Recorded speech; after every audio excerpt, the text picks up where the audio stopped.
Sports. We are Fox. We are Ohio.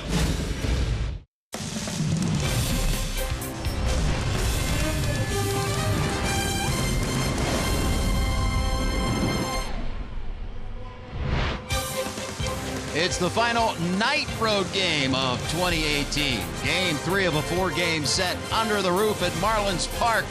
Cincinnati, Miami. Straight ahead here on Fox Sports Ohio. And hi again, everyone, with Chris Welsh. I'm Jim Day. Thanks for hanging out with us here on a Saturday night. You know, Chris, most of the season it has been the hitting for the Reds that has looked at the pitching and said, hey, come on, help us out here. But of late, boy, has it turned around. The Reds searching for runs, and they've gotten some outstanding pitching in this series so far. Well, they've got a lot of pretty good pitching, obviously, and they're searching for runs. Jim Riggleman is trying to pull out all the stops, but look at what he's been able to muster there on the mound. So far in this series, Cody Reed on Thursday pitched maybe his best game in a long, long time. 6 innings, 5 runs, no hits or no runs for him. And Luis Castillo last night, I haven't seen a Reds pitcher this dominant in a long, long time. Kirk Casale told me today, best stuff he's ever caught. So You're going to see a lot more of that from Castillo, and I'm sure that Cody Reed as we move forward. Oh, where has the offense gone last 10 games throughout most of the season? We're talking about a top 10 offense in the National League with scoring just 1.5 runs per game and a 4-6 record over the last 10. Well, it's a combination of a lot of things in my estimation. Number one, no offense is slump-proof, and this is obvious proof of that. The other part of it is that you've got guys that are getting tired here towards the end of the year. I think Suarez's bat speed is down. He's cheating to catch up with the fastball. The pressure being in a hunt for the batting title for Scooter Gennett may be wearing him down a little bit. Joey Votto's not hitting that much, but he is getting on base. And pitchers are pitching around certain guys. So until everybody begins to get going, you know, hitting is contagious and not hitting is contagious. On the mound, the Reds will look for a turnaround for Anthony DeSclafani. Terrific month of August. Here in September, not so much. Well, you're right about that. Nobody really knows why, except that he's making mistakes out over the plate. His strikeouts are down. That's one of the big things for him. Where's that strikeout pitch? But left-handed hitters are really the ones that are doing all the damage to DeSclafani. Maybe he can get it turned around. Right here in Miami, he's pitching against an old teammate of his. Yep. And the Reds will get Jose Urena on the mound. Hard thrower. Urena averages up around 96 miles an hour. He's going to remind you a little bit of Jose Castillo, except that slider is his main pitch rather than the changeup. He's a guy that gets that ball right behind his right ear and cuts it loose. A lot of run on that two-seamer. Down the home stretch we go, and elsewhere in Major League Baseball, trying to get set for the playoffs. Everything coming into focus. Jeff Pearl has more on that when we come back on Fox Sports Ohio.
award-winning lineup only at your Tri-State Chevy dealers.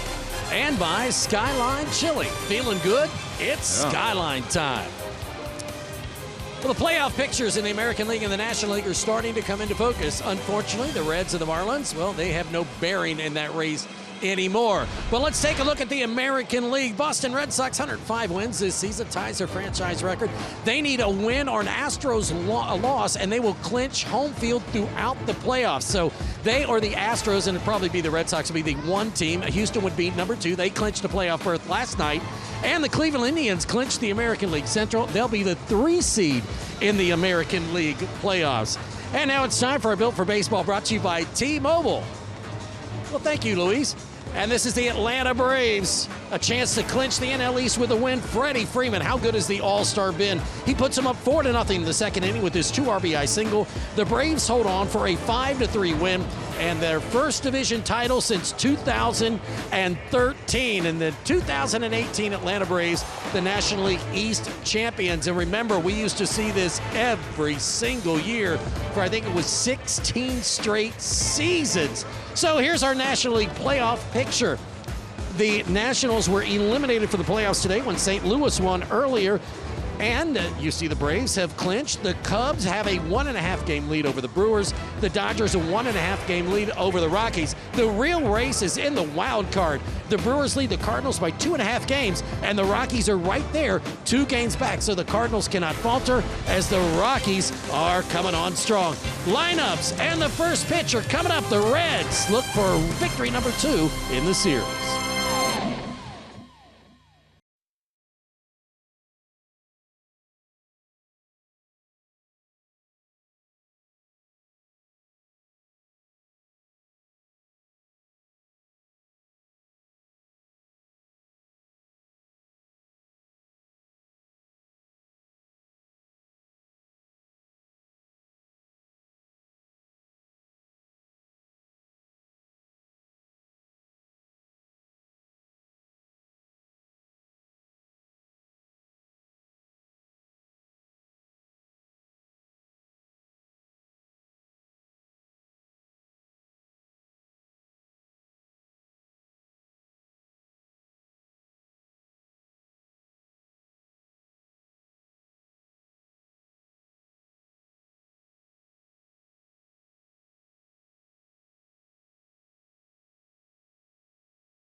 Florida. Game 3 of 4 Reds and Marlins moments away. And here's how the Reds will line them up tonight. There's Scott Shepler. He'll lead off. Jose Peraza, after a night off last night with illness, back in there. Votto, Jeanette, and Suarez, 3, 4, and 5. Tucker Barnhart back behind the plate. Mason Williams gets the start in right field. Anthony DeSclafani is the pitcher. He'll bat 8th. And Billy Hamilton batting 9th in center field. Facing a hard-throwing righty, Jose Urania. What can the Reds expect? Well, they can expect a slider, and he's got it going right now. He's trending up here towards the end of the season for Urania, back-to-back years in which he's going to get 30 starts in. He's 7-12 this year. Had a breakout year last year, although the underlying numbers, if you're one of those fans that pays attention to all those sub numbers, within the numbers. Maybe not as rosy as everybody thought, but a young man that was signed by the Marlins, age 16 years old, back in 2014. He was a friend and a teammate of his counterpart tonight, Anthony DeSclafani.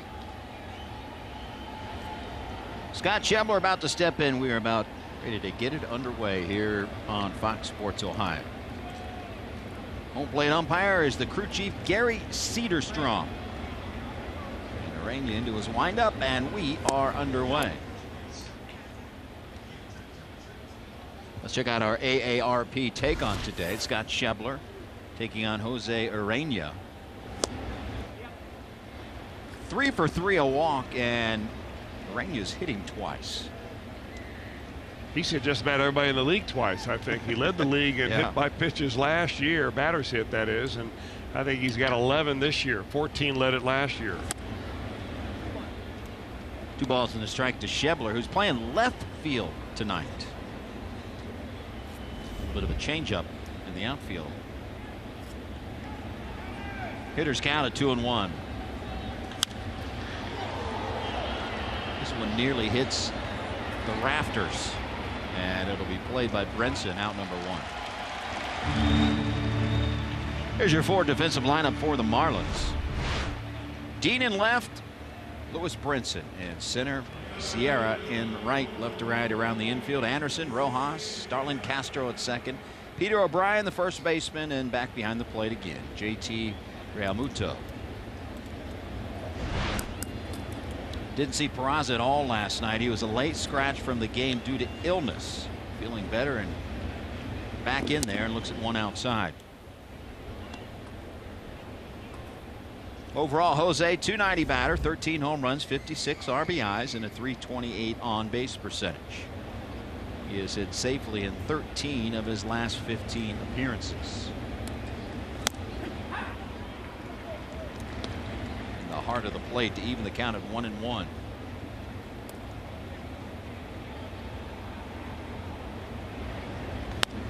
Urania just turned 27 on the 12th of this month. 6'3", 206 is what they list him at. Got long arms, long legs. He has a lot of action on his fastball. Runs into right-handers, runs away from lefties. 2-1. Foul back just under us.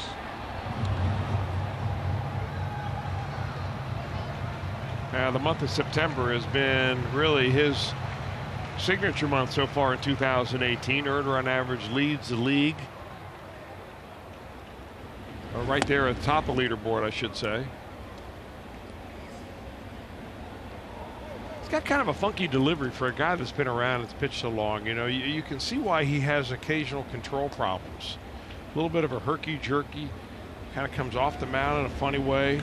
A little weird little step towards home. Fields his position nicely there for out number 2.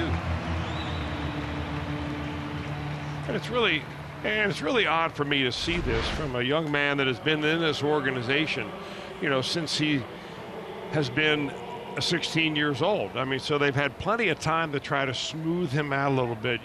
I would love to see a side-by-side. Maybe we'll get it for you tonight between Jose Castillo, or Luis Castillo, and Urania, just to see them, because they both, have been in the Marlins organization, and very similar style of pitchers, but you can see their herky-jerkiness there in Urania that would lead itself to, complications, throwing the ball where you want to. 2 balls and no strikes to Votto. Joey trying to snap an 0 for 10.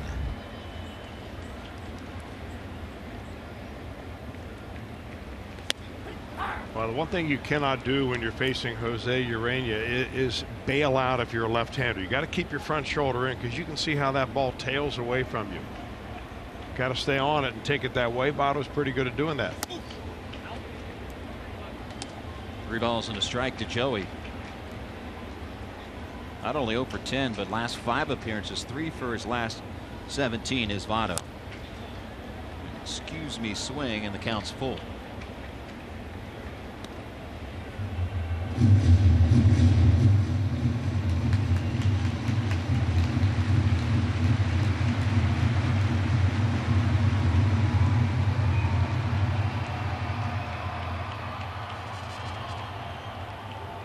Leadoff pitch. We'll do it again. Hard to believe, but looking at the scoreboard where they have all the Reds and Marlins lineup and their batting averages, that Votto has a chance to be the 4th highest batting average on the Reds team among guys that are playing every day. Yeah. Swing and a miss. Let's go in 1-2-3 fashion. Marlins coming up against Anthony DeSclafani.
Left and left center field, and it was another hot and humid day here in South Florida, just like you'd expect. And here's Marlins lineup for tonight. Miguel Rojas will lead off at shortstop. Starlin Castro in the 2 spot.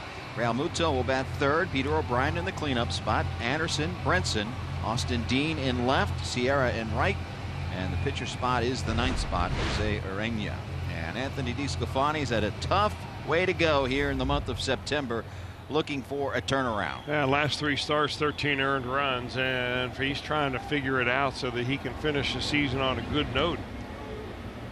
Only 20 starts here for DeSclafani, sidelined, as everybody knows, with a lot of injuries along the way.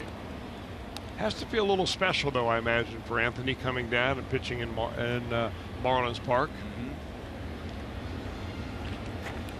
Castillo passed that test last night. In fact, he passed it last year and last night against his former squad. So back-to-back starts for the Reds against their former team.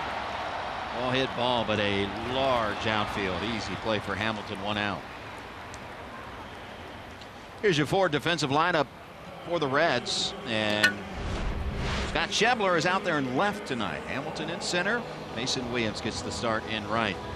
Peraza at shortstop, flanked by Suarez and Jeanette. Votto at first base. Tucker Barnhart hanging the signs for Anthony DeSclafani. And there's Peraza back in the lineup. Probably not feeling 100%, but good enough to go. And he's a guy that you literally have to yank out of the lineup. Wants to play every day, every inning. First pitch to Starlin Castro is down low. Castro, a .282 batter, 12 home runs, 54 RBIs.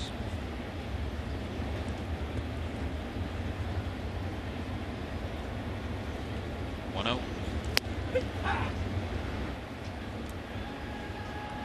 DeSclafani, we showed you that 2.62 ERA in 5 August starts. And they turned the calendar to September, and it is vastly different. 7.79 ERA and an 0-2 record.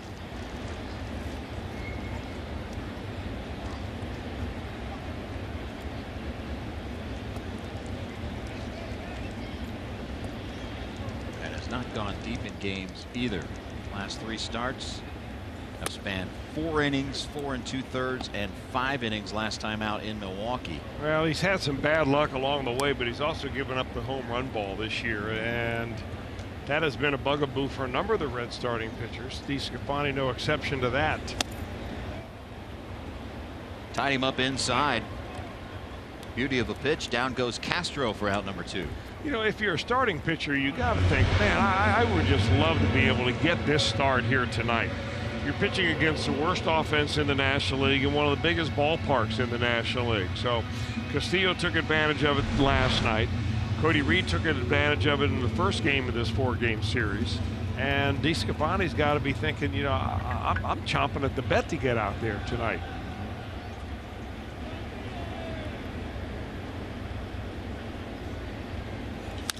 First pitch swinging is Real Muto, and that one drift foul.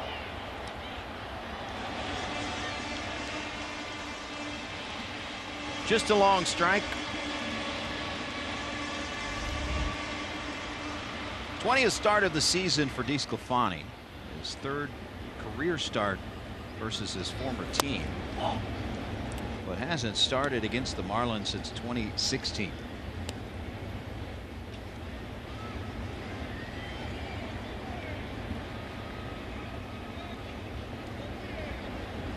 One pitch. Yeah, that's a bread and butter pitch for DeSclafani, really. That and the slider. That 2-seam fastball that he throws down in the zone has exceptional sink to it.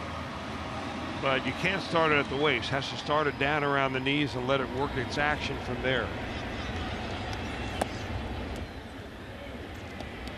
2 balls and 2 strikes.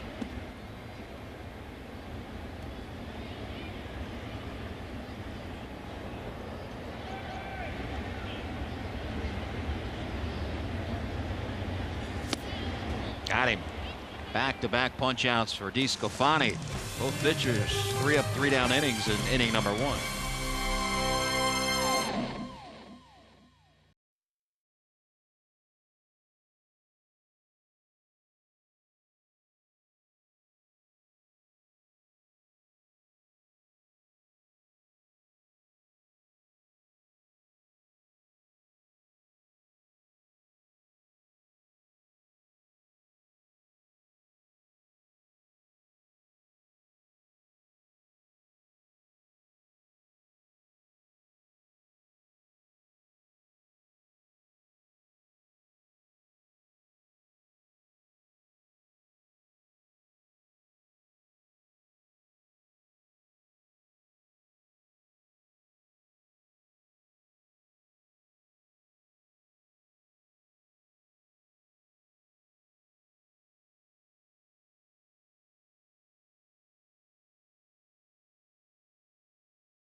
Putting in his family, the show bat. Check out the shirt. Yeah, that deserves a picture. You got the show bat shirt on.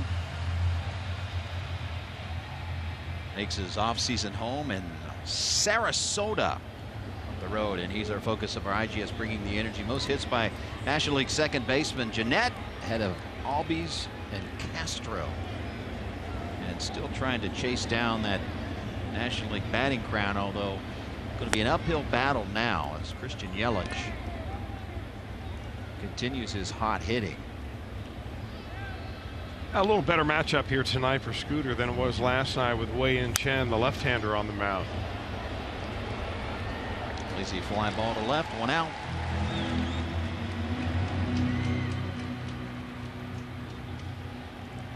And that'll bring up Eugenio Suarez.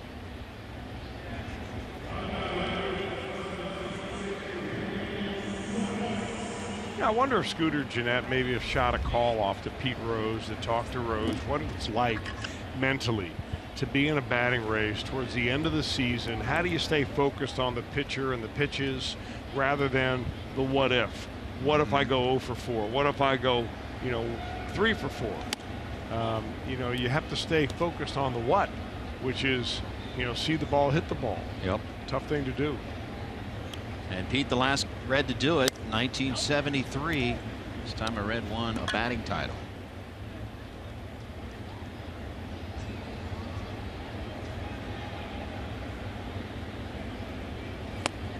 And you mentioned see ball, hit ball with Pete. When you ever talk to him, he wasn't a guess hitter. He wasn't. I mean, he looked at scouting reports. Obviously, they didn't have extensive scouting reports as they do now. But he was basically see ball, hit ball. Yeah, but he knew what guys were doing to him. He knew what they had in their repertoire, what they liked to do to Pete. Pete had, a little different approach at the plate than Scooter Gennett. He had a really flat bat, and you could never pitch him up in the zone. Anything waist high or above, Pete was, or his bat was already on level. So, I mean, you had to stay down in the zone on Pete if you're ever going to get him out. But that crouch. They're built very similarly. Yeah. Of course, if Scooter ends up with about half the career that Pete Rose had, you could mark it down as congratulations from just about anybody in baseball. That'd be about 2,100 plus hits if he had half the career. And this one will fall foul.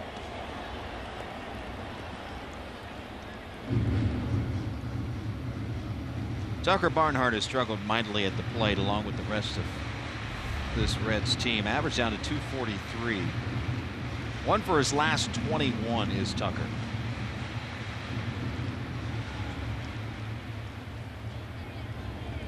Baseball, that cruel game. The Reds are beginning outstanding pitching, and all of a sudden the offense comes to a screeching halt. Reds have scored 15 runs in the last 10 games. And they've been shut out 4 times on this road trip alone.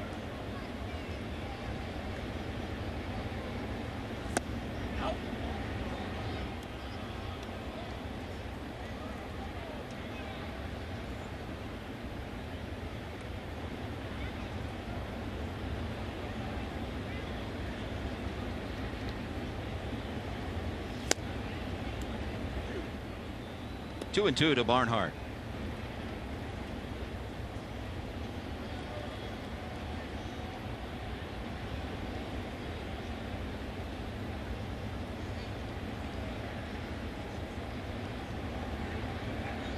Straightens up and turns loose the 2-2, and it's fouled off.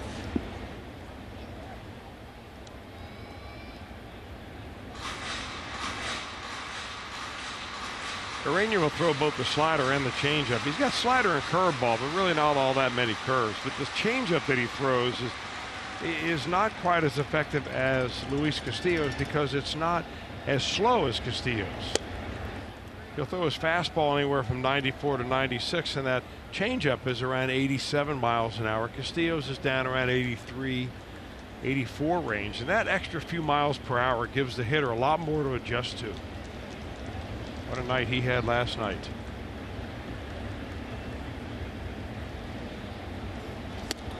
Runner goes, ball 4. No, strike 3. Oh, wow. It looked like ball 4, and Suarez running on the pitch. It ends up being a strike him out, throw him out.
balls for sure. You know, gives a lot of room for Billy to run around there too. And yeah, I think, you know, if you get a barrel ball and it goes to the warning track here, it's probably out at most places, and here it's an out. So, you know, that definitely helps. You know, if you're in a big inning, that gets you out of a big inning. That's definitely huge. That's definitely a momentum shifter. That's our Elk on Elk storyline for tonight. And why wouldn't you want to pitch in a big yard like this? And we talked last night about in the future, if the Marlins want to attract free agent pitching, this is a good ballpark to do so. Pitchers would love to pitch here. Well, good pitchers also like to win too, so they want to make sure that the commitment that they have and that the timing, if they're a free agent, for instance, you've got to ask yourself, is the timing of my free agency line up with the team ready to make a move into being competitive in the National League East? Right. So, I mean, if the Marlins are 3 years away or 2 years away, they're going to have a hard time signing somebody next year who's going to swallow up 2 years just for a couple of extra bucks and pitching in a big ballpark. The Marlins have been very open about wanting to build from within with young players and developing players, so I don't think they're even ready to go that direction at the moment. No, but when they trade, you know, here's an idea. Well, I heard what they're talking about. This was what they did this year, which is trade away all these stars. Ozuna, of course, Christian Yelich, Giancarlo Stanton. And in return for those players, and there's Derek Jeter really running the whole ball club right now. They got 27 prospects in return. 27 prospects. Wow. And 18 of those 27 are pitchers. Now, are any of those a possible number one? They don't know that yet, but they certainly have a lot to choose from. So they're hoping that, you know, when you get that kind of prospects, most of those are lower level prospects, and some of them will end up being suspects and then rejects. But maybe some of those will filter through, and in 2 or 3 years you'll really have something there where you have built within. Meanwhile, you're going to draft high because you're losing a lot of games. Just the sheer numbers of having 18 of those guys, and if you just have 1 or 2 that turns out, then you're ahead of the curve. Obviously a better chance when you've got bigger numbers like 18 pitching prospects and trades. I mean, well, you're trading away quality players, though. Jose Osuna, Christian Yelich, Yelich, Giancarlo Stanton. I mean, these are all stars. I mean, Yelich is a guy who is, you know, making a run for the MVP this year. So, you know, you would expect to get some really good young players in return, and the Marlins are convinced that they've been able to do that. Strike 3 called, and DeSclafani has struck out 4 straight batters.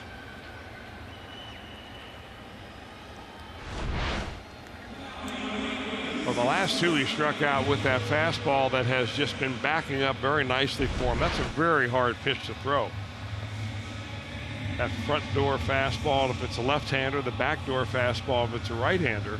That was Sam LeCure's main pitch. Oh, yeah. Well, he had a dandy. Nails Sam LeCure. And in order to throw that pitch, you have to make sure that your alignment towards home plate is just about perfect. You got to be able to clear your front hip, get good extension, and that's the only way you're going to make that ball back up.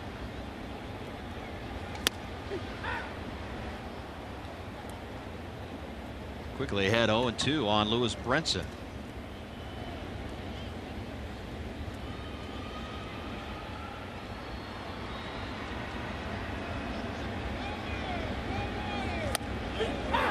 Strike 3. How about DeSclafani? Strikes out the side in the second. 5 straight punch outs.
next year, every home game for the Marlins, this band will play, and they're telling their fans, bring out your horns, bring out your drums, and join them. They want to make some noise. They want to have some fun here at Marlins Park. I tell you what, guys, standing down here, they're loud, but they're really good.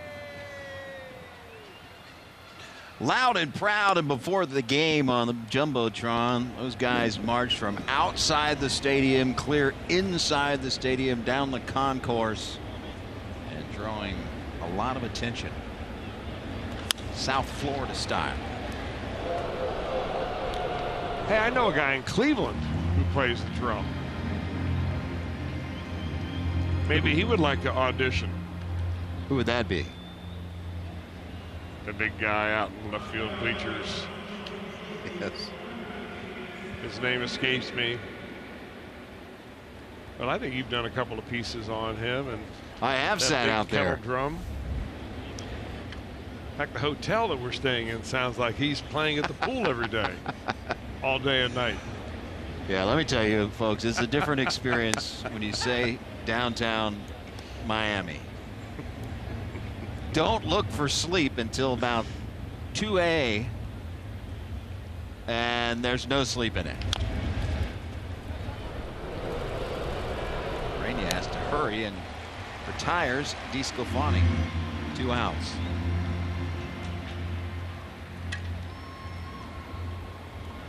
Yeah, they got that house music going at the pool at our hotel, and your room's right above it. Right above it. It's got a strong backbeat. Let me hear it. Come on now. You really want me to lay it on you? It's literally every room. It sounds sort of like this. I can't believe you. You know what? They made me do that on radio, now on TV. I run the gamut. It's been nice joining you, everybody. Good night.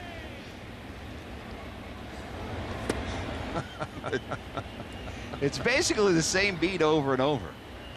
With, what was there, a trumpet guy playing the trumpets? They had a DJ playing music and a trumpet accompanying him today.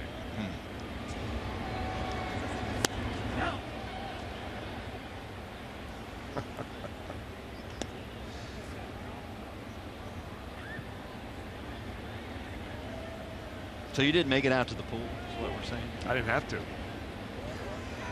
Well, there is a pool. I'm right there.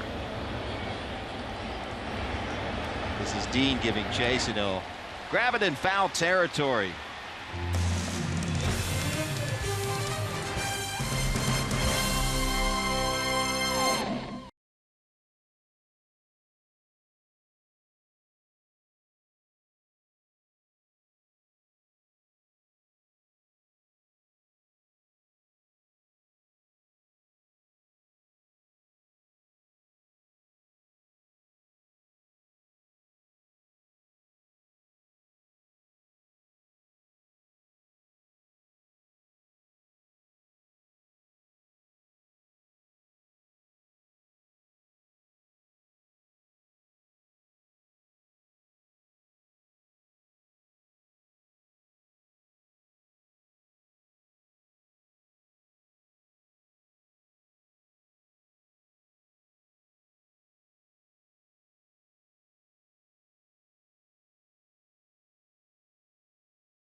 Struck out the last 5 of which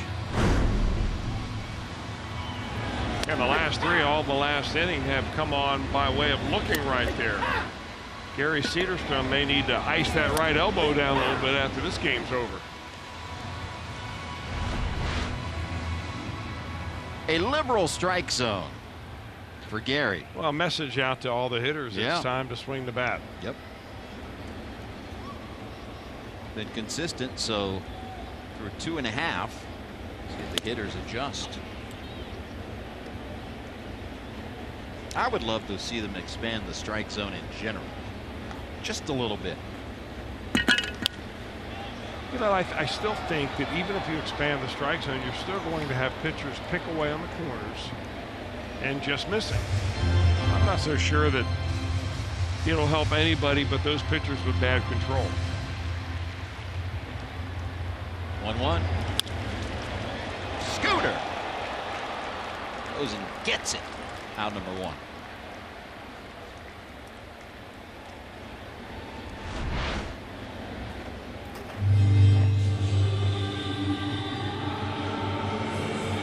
Well, he made a play the other night to end the ball game on the Cody Reed game that was just a sensational play going towards first base.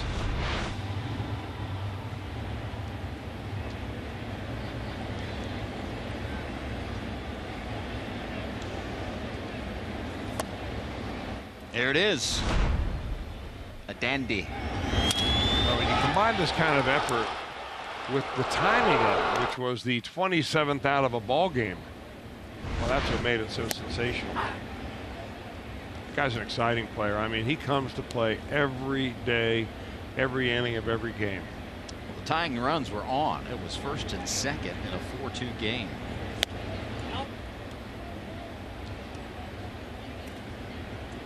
Gamer. Magnariz Sierra. Counts 2 balls and a strike on him, and here's a looper. That will fall for the first hit.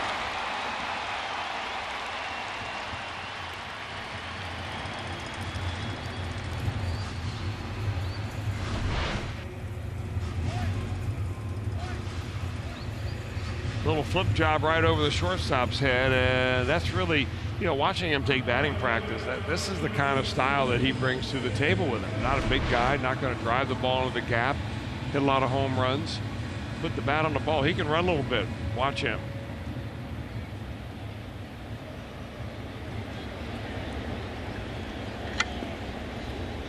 The pitcher, Jose Urena.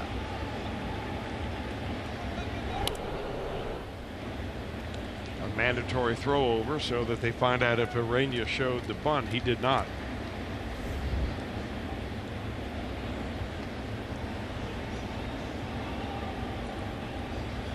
Does this time and bunts it foul.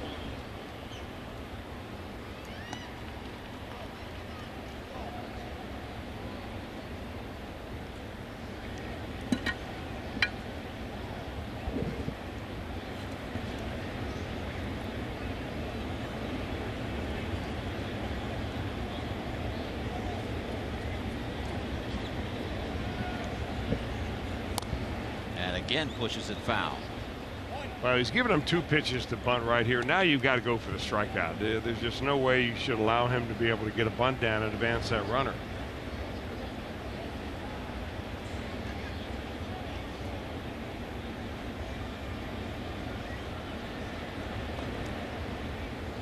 See if he squares around with 2 strikes.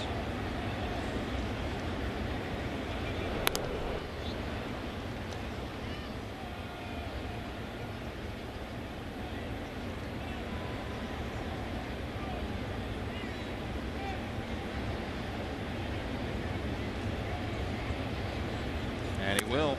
And he strikes out.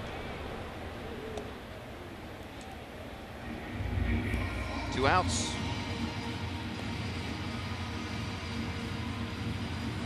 As you enjoy a Miller Lite, look forward to the Hold True moment later in tonight's game.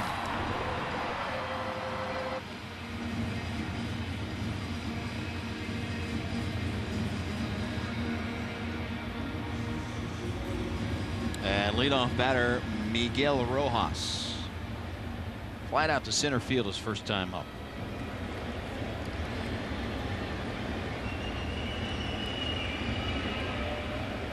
Pierre, a pretty good lead over there at first.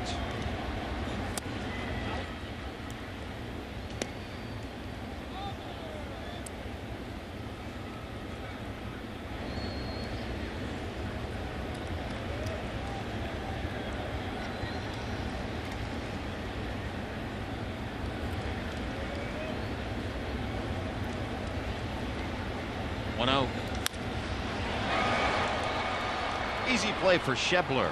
Hit a man left. Through 3. Nothing game.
Home screen Reds icons and features such as MLB.TV Game of the Day and game highlights, live radio broadcasts, and more.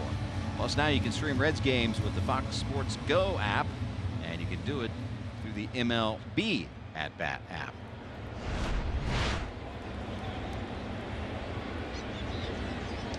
Reds fans sprinkled here in Marlins Park on a Saturday night in hot and steamy South Florida. Top of the order for the Reds, as Urania has faced the minimum through 3. He did walk a batter in the second, but a strike him out, throw him out to end the inning. And facing Schebler for the second time, who flied out to center field his first time up.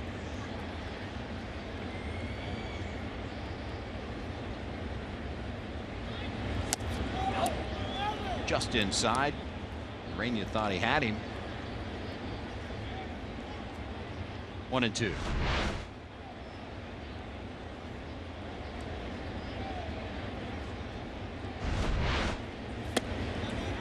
Two balls and 2 strikes.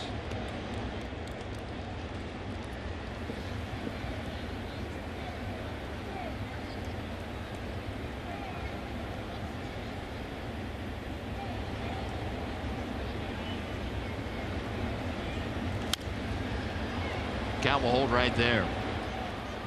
Schebler 0 for 4 last night.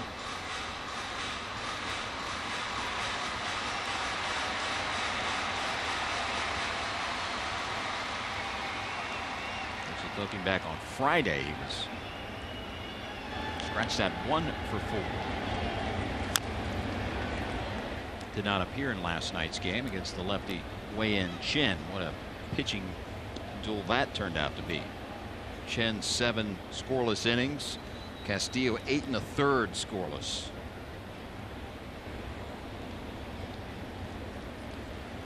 Hasn't had a good go of it here at Marlins Park in 5 games.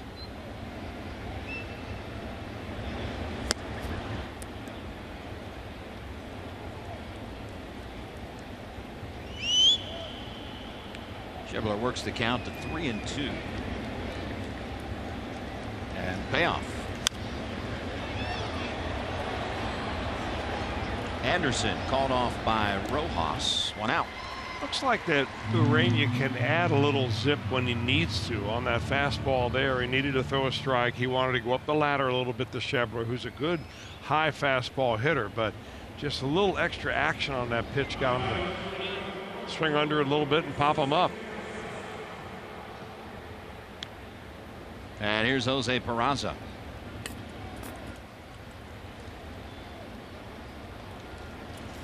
He's an average at 289 after a ground out in the first.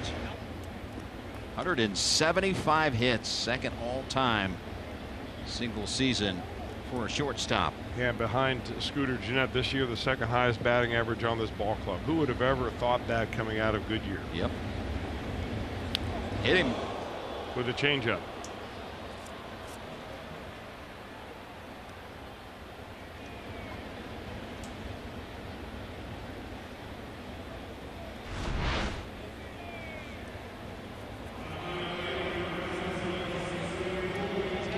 If you're going to get hit by a changeup in that locale. Well, that is the 12th hit by pitch, as you see this year by Urania. Last year he led the league. This year he is tied for most in the National League. Now a 1-out base runner for Joey Votto. And he made headlines earlier this year when he drilled Atlanta Braves uber rookie Ronald Acuna Jr. And I mean, the baseball world just lashed back at him right here. Acuna was, you know, just particularly going off, hitting home runs. Had hit, I think, 3 home runs against his ball club recently. And the Braves didn't like it. They came after him. The Marlins wanted to protect him. And he ended up being suspended for 6 games because of that, and fined quite a bit of money, undisclosed, by MLB. The managers were ejected from the ball game, and the Braves manager Brian Snitker had, angry words for him when they were first up there on the mound after each other. The pitch was clocked at almost 98 miles an hour, and it was the first pitch of the ball game. And they say at the time the hardest pitch he had thrown all season.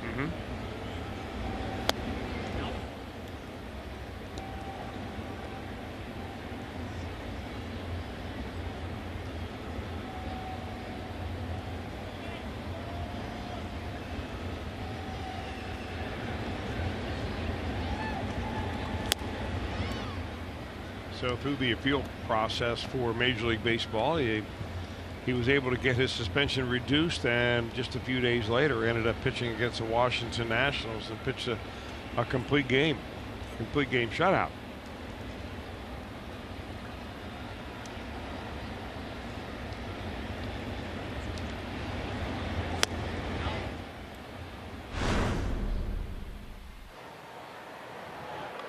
In the nation's capital. Oh, I thought it was a shutout. He did give up an earned run, but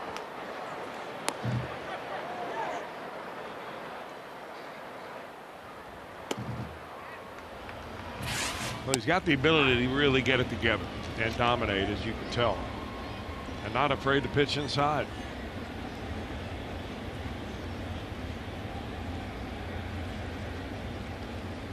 Three balls and a strike to Scooter Gennett.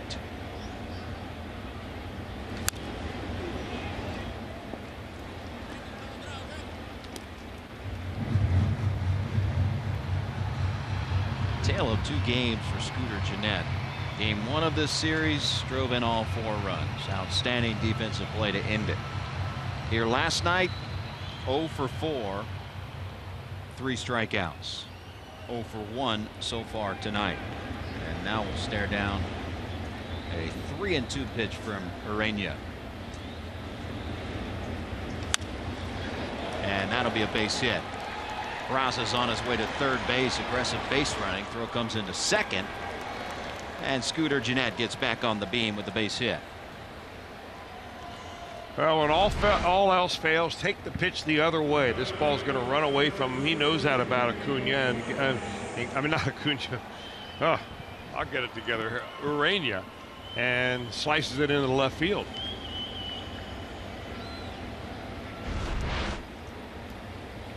So the Reds have an opportunity right here. They've had very few opportunities to score a lot of runs. Yeah.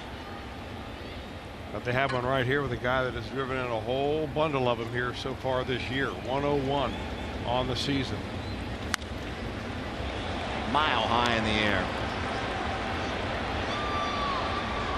Look out. Rojas finally makes the play.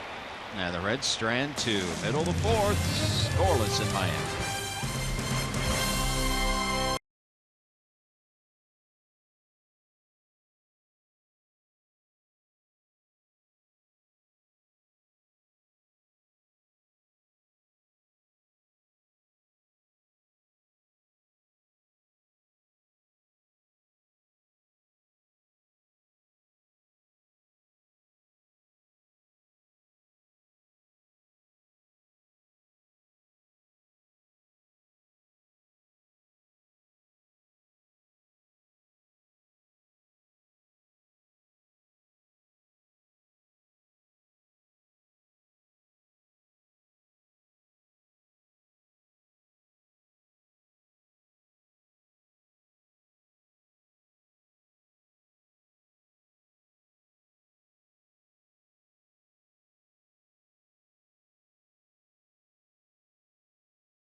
Let's head back to September 22nd of 2012. The Reds clinched the 2012 National League Central, beating the Los Angeles Dodgers 6-0. They were the first team to clinch a division that season and won the National League Central by 9 games. And boy, what a scene it was there on the field. A long time coming for the Reds. Fellas? Oh, what could have been that season. That was a happy scene right there. And boy, the Reds had a team that year that on paper could have done some damage. Didn't go that way in the postseason, but certainly have that run of 3 out of 4 years of making the playoffs. That was the year if they were going to do it.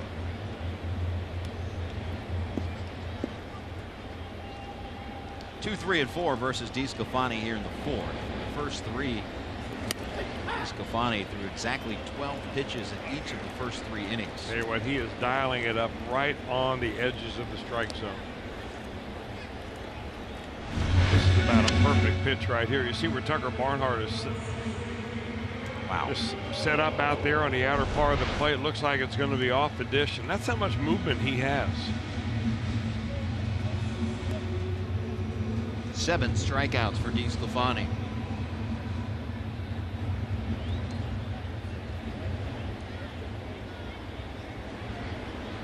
Muto was a strikeout victim in the first, and again paints the black on the corner.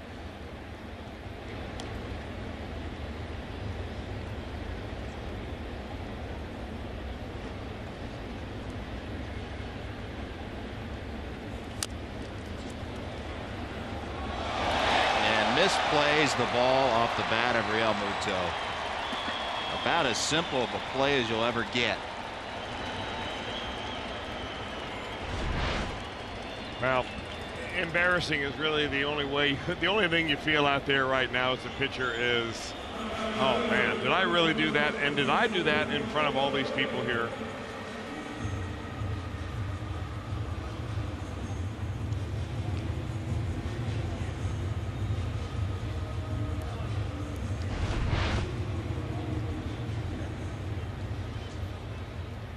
Well, that ball was blistered at 21 miles per hour off the bat. That's not even as fast as Billy Hamilton can run. Billy would have outran that. Well, see if he can dance around his own miscue.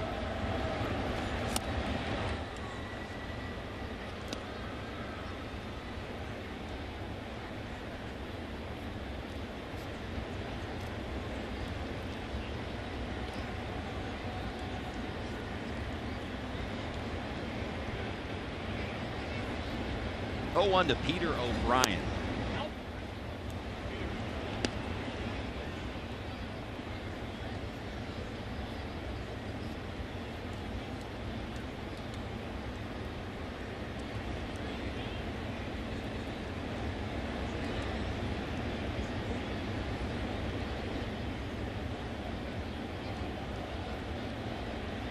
One pitch. 1-2. If you've noticed one thing, you're sitting back watching this game and you're seeing the Marlins lineup, they have exactly one left-handed hitter in this lineup. And compared to the last 6 ball games that Anthony DeSclafani has pitched, he's pitched 5 of those 6 games against a heavily laden left-handed lineup. Twice against the Brewers, once against the Cubs, the Cardinals, and the Dodgers. Padres don't have a whole bunch of them, although as I remember that night they had a few extra ones in their lineup. And this is one of those lineups where you really don't get to use your changeup very much, unless you're going to throw it right on right like Castillo did last night. But for the most part, you know, DeSclafani is going to be able to go fastball, slider, which are his 2 best pitches here tonight, because there are no lefties in the lineup. And believe me, if Don Mattingly had any that could hit, they'd be in the lineup tonight. Yep. 8 strikeouts now for DeSclafani.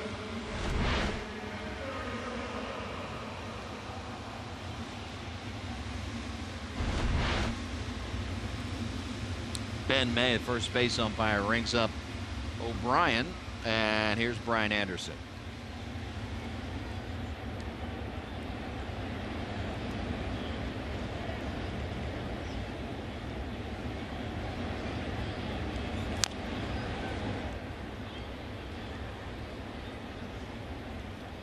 DeSclafani struck out the side, all looking in the second. Anderson was one of them.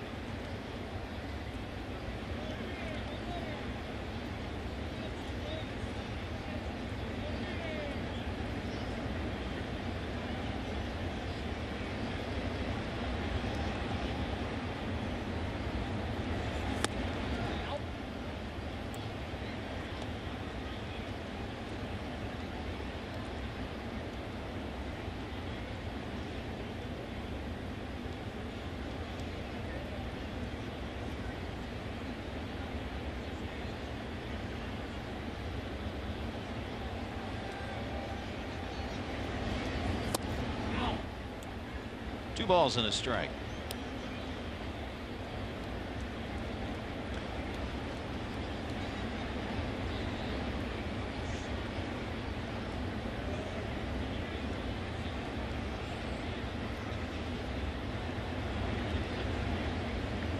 Look over his shoulder at the runner, Real Muto at first, and comes to the plate, and now it's 3 balls and a strike.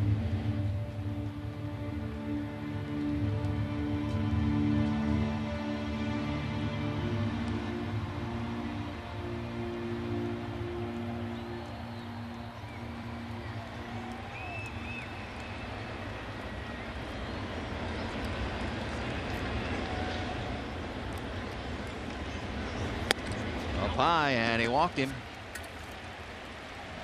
So an error and a walk, and a runner in scoring position for Lewis Brinson. First walk surrendered by DeSclafani.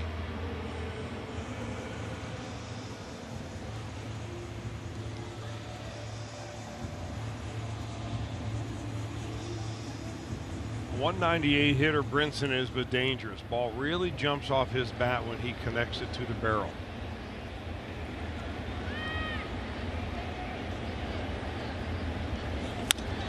And connects he does. Into center field. They're going to wave around Real Muto, and Marlins have a 1-0 lead. That error comes back to haunt. Now the error and the walk to put him into scoring position. First pitch fastball really running right in on the hands of Brinson, but he's able to get that bat head through enough to drive it through the middle on the ground. Real Muto, look at him. He's a catcher running around third, and he can boot scoot it around a little bit.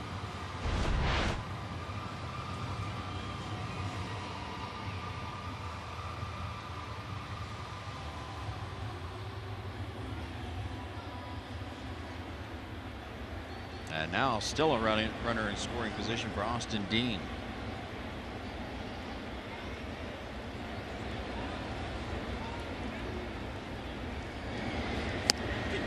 Two outs, a walk, and an RBI single. On the heels of an E1.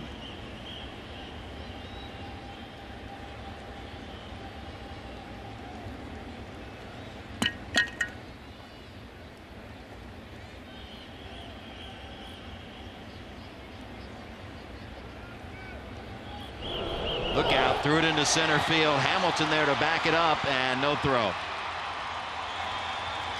And the really painful part about that is they had him if he was able to deliver a good throw to Jeanette. Looked like he had the runner leaning a little bit towards third base. Jeanette just gets in there, and if you throw that ball on the money, I think you're going to be able to get him.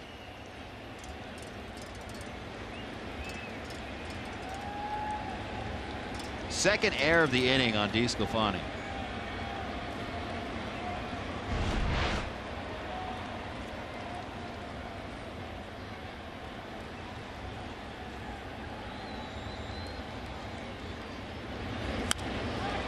Just punching it into right field, and that'll score another run. Now that little flip swing right there by Dean, who was their minor league player of the year, it gives you an idea why he hit .345 between AA and AAA this year. Watch him in batting practice today, and he was just really working on trying to hit everything he could to right field. Not quite like that, but it looks good with the runners on base. Boy, oh boy, an error, a walk, gets a runner in scoring position, an RBI single, and then another error. It's a runner at third base, and Dean delivers for a 2-0 Marlins lead. And Danny Darwin and Tucker Barnhart trying to calm down their right-hander.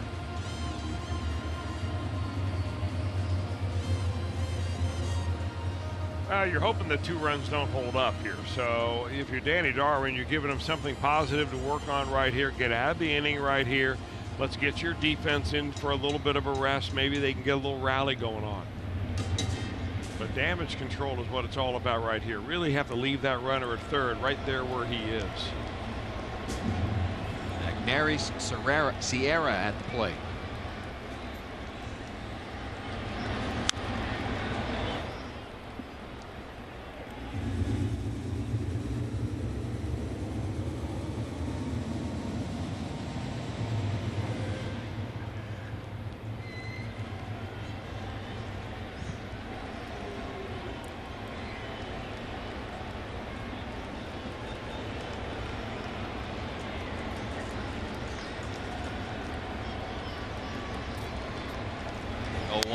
Check swing, no balls and 2 strikes.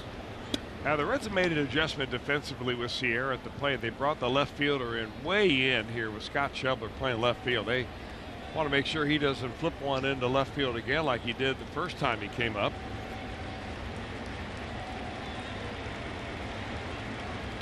He picked up the first hit of the night against DeSclafani. And that's a pretty good pitch right there for strike 3. The 3 outs in the inning were all strikeouts, but 2 runs come across in a 2-0 Marlins lead.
Dry Wednesdays.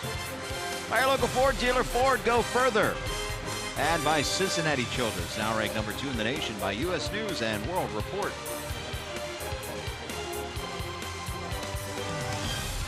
A lot of nightlife down here in South Florida. At least we've heard. 2-0 Marlins as we move on to inning number 5. Reds still struggling offensively, looking for a breakout here and hoping that Tucker Barnhart can kick-start it. Barnhart, Williams, and the pitcher spot here to face Jose Urena, who's given up all of 1 hit through 4.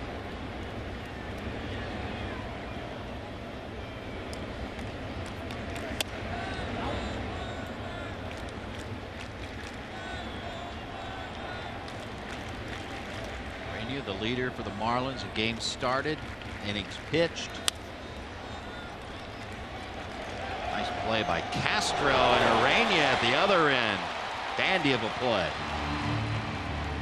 Well, what you have right there is an inexperienced first baseman and Peter O'Brien, the converted catcher playing first base and trying to keep his bat in the lineup. And he makes a move to go to the ball, and then he realizes, uh-oh, I can't get there. I better get back to the bag, but he gets here at the same time Urena does. O'Brien does the right thing, get out of the way and let Urena finish the play. Nice play by the second baseman and the pitcher right there. And now Starlin Castro is going to have a little conversation with him. Another one of those Perry Hill infield projects. One of the best infield instructors ever, Perry Hill, and the Marlins first base coach, but he's in the dugout now, and he's been working those infielders, including Peter O'Brien, daily, trying to help him accelerate the learning curve of moving from catcher to first base. Reds have an idea what that's like. They did the same thing with Tucker Barnhart and Kurt Casale earlier this year when Joey Votto was on the DL. You know, everyone always says, oh, first base is easy to play. There's a lot of things going on over there at first base, particularly if you're a catcher. Catchers tell me the hardest thing is their natural instinct is when the ball's on the ground to go to their knees. It's just their natural instinct behind the plate.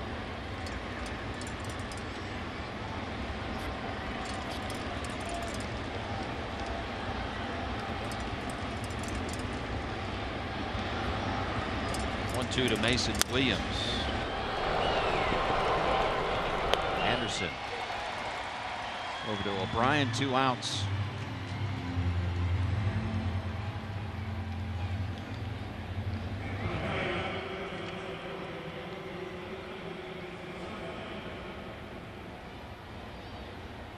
And here's Anthony DeSclafani.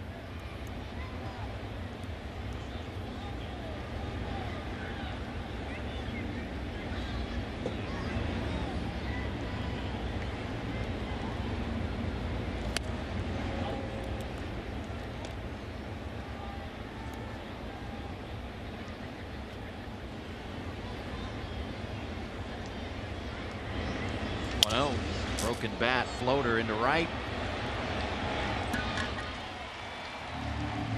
Middle of the 5th, 2-0 Marlins.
Brian, thank you very much.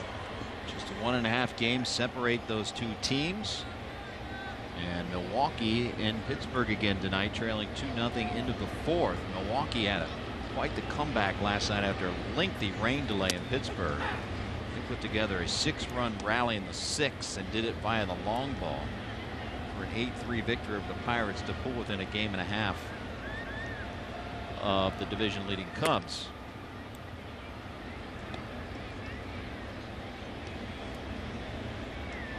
Braves clinched the National League East today. And it's the first NL East title since 2013 for them.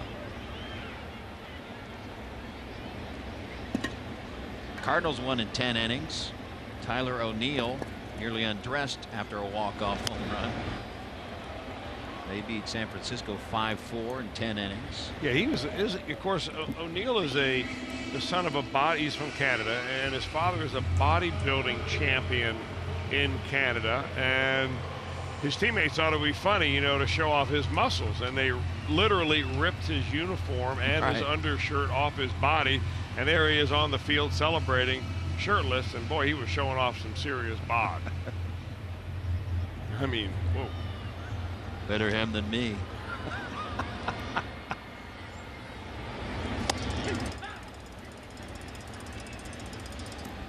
A strikeout of Urania, his 10th strikeout of the game. That ties a career high, and we are just 1 out into the 5th.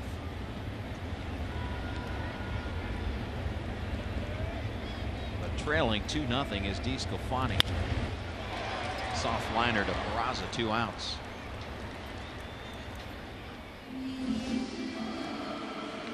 Bring your furry friend to Great American Ballpark for the last Reds Bark in the Park of the season. Presented by Rachel Ray Nutrish and Kroger. Arrive early and enjoy pet activities and samples in the Kroger fan zone and a pregame parade around the field. Purchase your Bark in the Park package today at reds.com/dog. I think maybe Bubbles will have to make an appearance at this Bark in the Park since it's Tuesday, right? So yeah, I was going to say Bubbles should have to don the bow tie. Book it. DeSclafani recovers and makes the play. And hopefully he's all right. He will limp off.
Couple of very talented, hard-throwing right-handers. Last night, Luis Castillo. Tonight, Jose Urania. And I said that they looked a little bit similar, and they do. You notice a couple of things. One of them, they both get good long strides. And Urania has a little bit of a funky little move with his left foot as he turns it towards the plate. Castillo has a little bit better line as he goes right towards home. But he gets a big long stride, gets way out over his front knee. He's given up 1 hit to the Reds through 5. Not a lot to complain about there. 9-1-3 here in the 6th for the Reds. Hamilton, Schebler, Peraza. Yeah, so you're probably asking yourself at home, might be a little warm for those, but why not? They're very stylish. You and Tom Brenneman have those hats on one game? I think we wore those. Well, they were wearing them, of course, the Panda hats in San Francisco. Yeah. And the Reds came out with their version, and we were wearing those one day. They're nice. Looks good on you, though.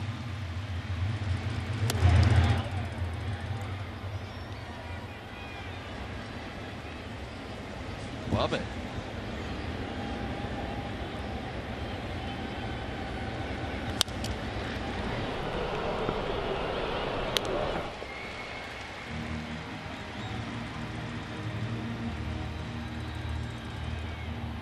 One out, and here's Scott Schebler.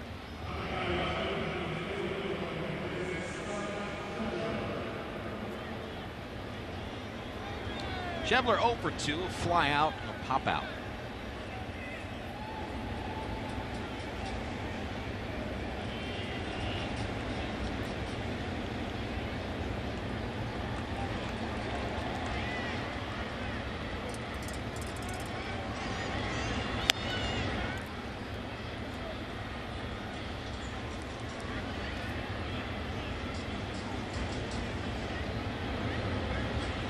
And 1-0.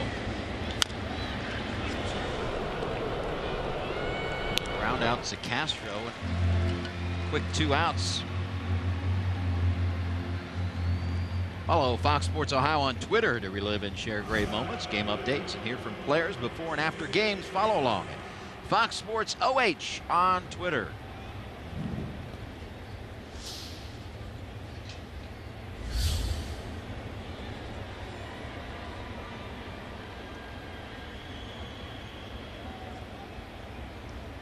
Rainey will go back to work, working out of the windup, which he has done a bunch here tonight. Walked a man in the 2nd, got to strike him out, throw him out to get out of damage there.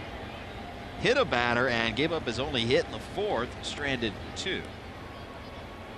And now something's gone wrong, because here comes the trainer, Don Mattingly, the pitching coach, and the entire infield out to find out what's going on.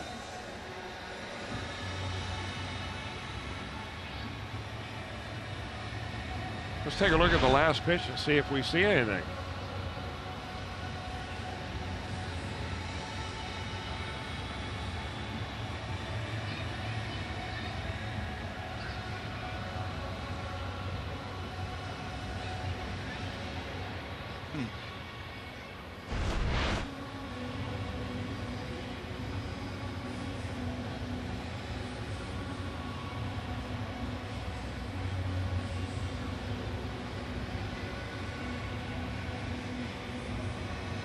Like he's trying to talk him into throwing in some pitches to see if he's all right.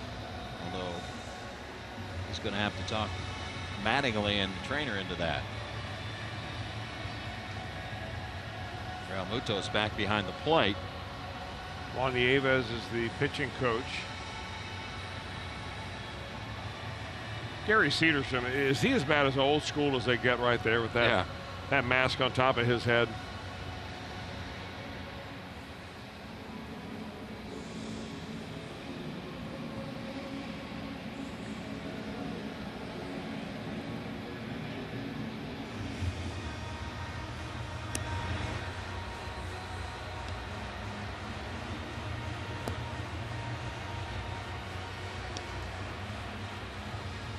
Deems himself okay. So back to the ground out of Scott Schebler. See if we can catch anything.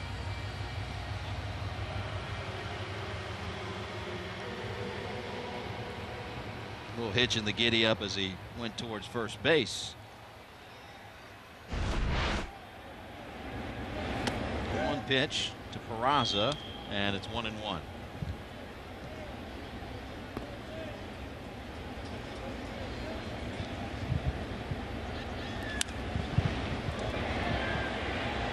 And that'll fall.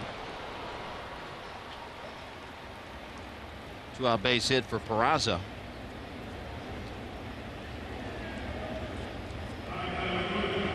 And it's Votto. Try to come through with a big 2-out hit.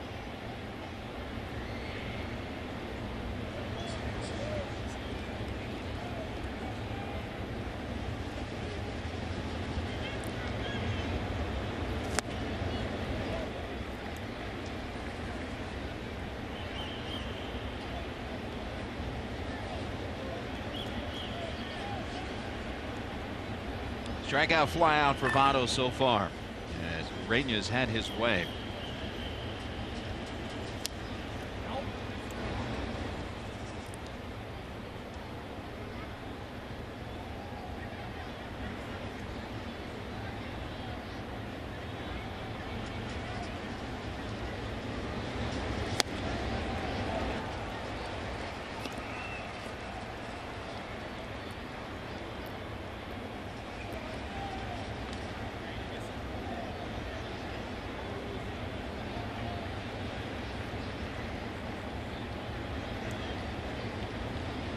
One, two. Classic Votto.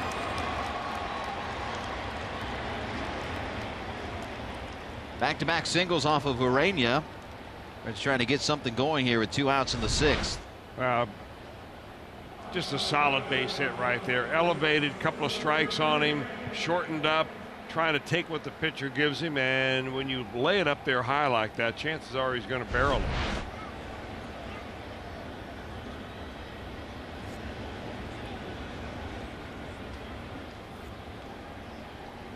Third most in the National League going opposite field. And another conference here on the mound.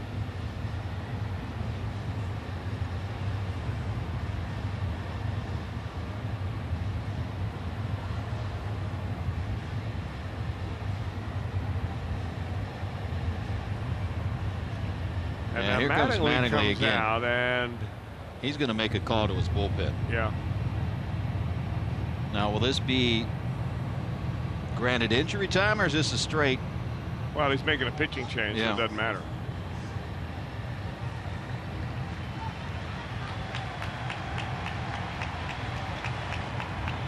Garcia will come in, the lefty, to face Scooter Gennett. 2 on, 2 outs. Our Skyline Chili call to the bullpen.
And he will leave with first and second. Those runners will be his responsibility. 5 2/3, 3 hits, no runs at the moment.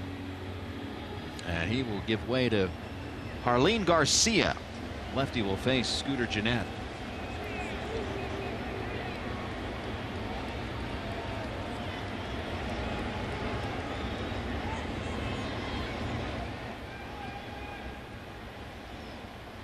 Scooter, one of the 3 Reds hits, came back in the 4th. He sliced one to left.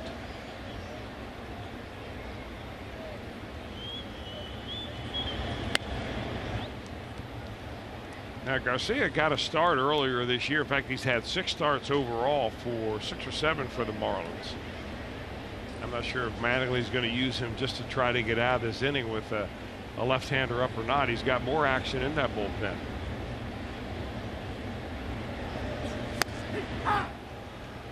One and one.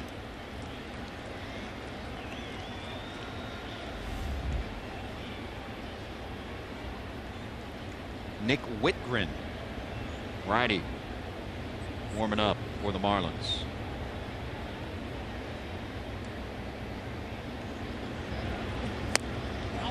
Two and one.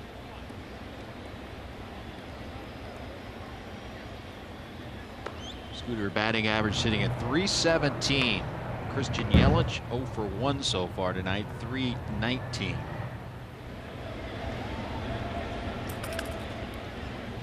Two-one pitch. Ripped. What a diving play by Castro. He pulled a Jeanette on him.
That only Reds season ticket members receive. Visit Reds.com for details. 2-0 Marlins, bottom of the 6th. 3, 4, and 5 will face DeSclafani, and that's a fair ball down the left field line off the bat of Real Muto. He's on his way to second base and will be in there with his 30th double of the season.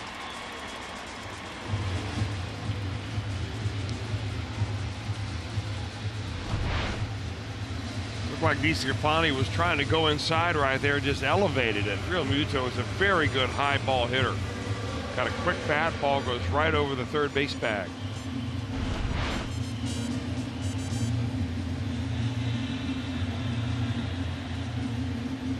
And that'll get some action in the Reds pen. Sal Romano will start to throw.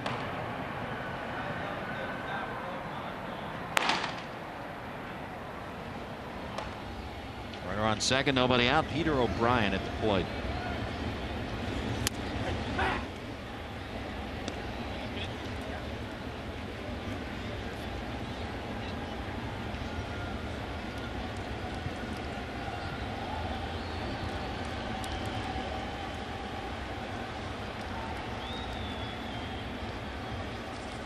The 0-1.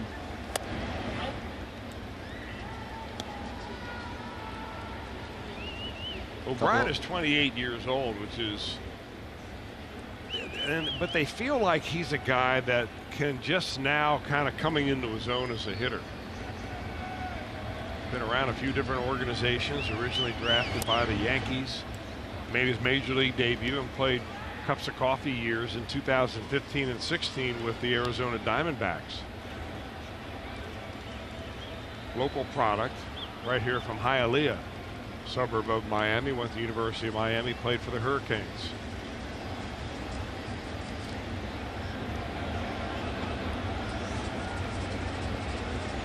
2-1 pitch. Strike called.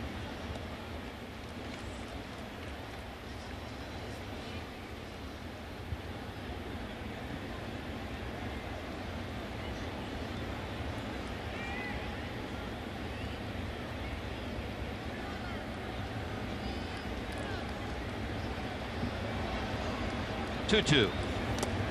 Full count.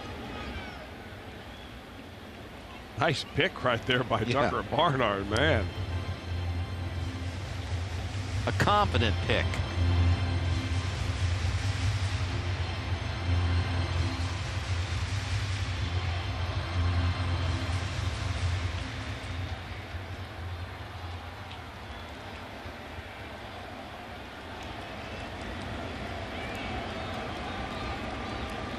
Payoff pitch. Line drive, one hopper to Peraza. Nice play. Holds the runner at second base.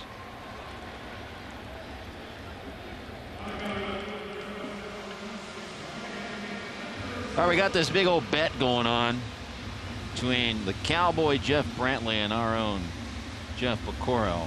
Cowboys Mississippi State team in Lexington to face Pick's Kentucky Wildcats. 7-7 deadlock at halftime. Loser gets a pie in the face on Reds Live, the pregame coming up on Tuesday. How sweet that will be. Now, will it be a Coca-Cola pie if Mississippi loses? That's a very good question. Probably not, although he'll wash down the remnants with one for sure if Cowboy takes the pie in the face. So who's the favorite in that game? Mississippi State. Yeah, so Pick getting away with one. He should have. Cowboys should have got some points. Wildcats playing some pretty good D here. Yeah.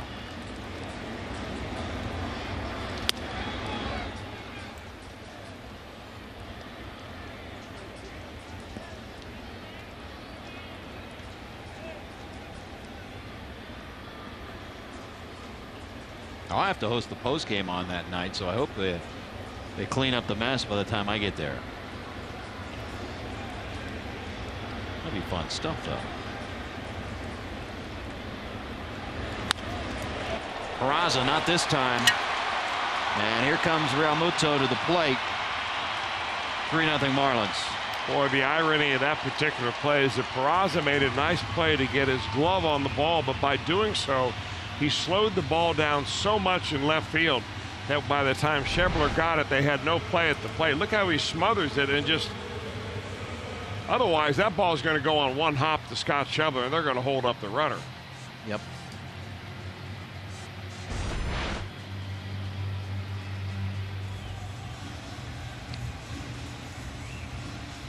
A couple of hard hit balls. All three of them actually in this inning have been blistered. Run in, man on, one out. Lewis Brinson at the plate.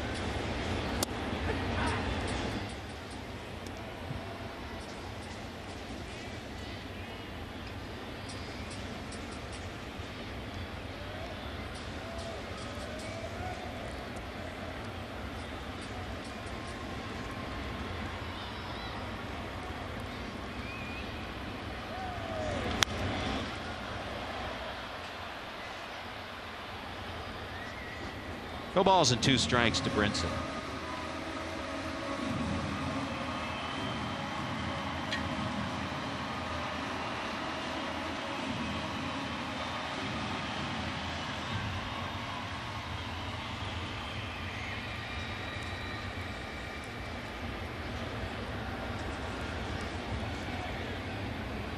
Scafani has what he wants. Here comes the 0-2 pitch.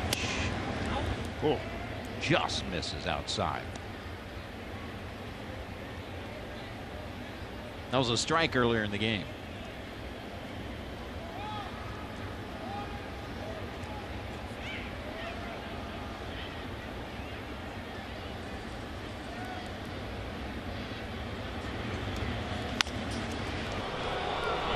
So go the short way, and not enough to get two, but they cut down the lead runner Anderson at second base.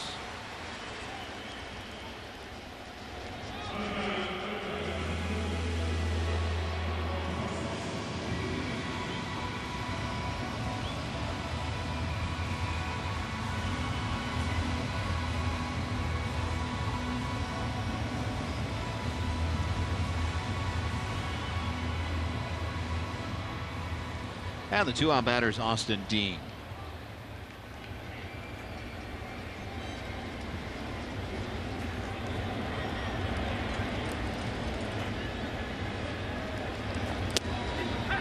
Pitch strike.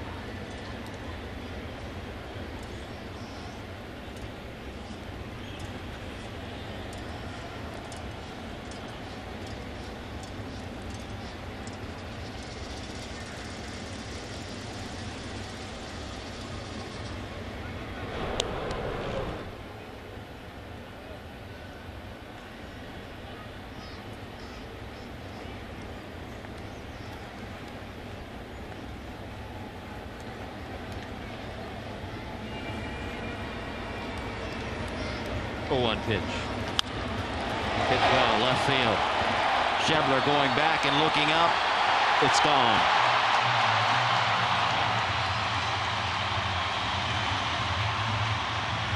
Fourth home run of the season for Austin Dean. 2-run job, 5-0 Marlins.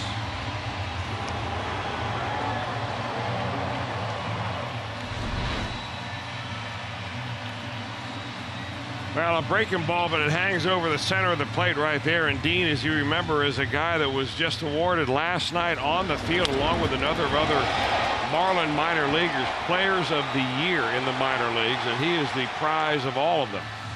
And he just launches one into the Clevelander for a 2-run homer. 23rd home run of the season given up by Anthony DeSclafani. He has already given the ball to manager Jim Riggleman. He ties the career high in strikeouts with 10, but leaves trailing 5-0.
Boy, tough outing, considering that he pitched and had 10 strikeouts through 5 innings. You think that's the kind of night where you have dominating stuff.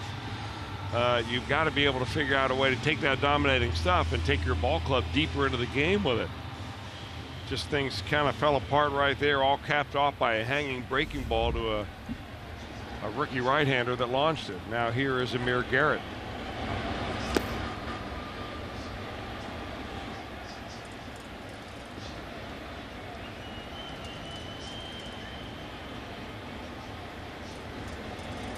The ball's in a strike to Sierra.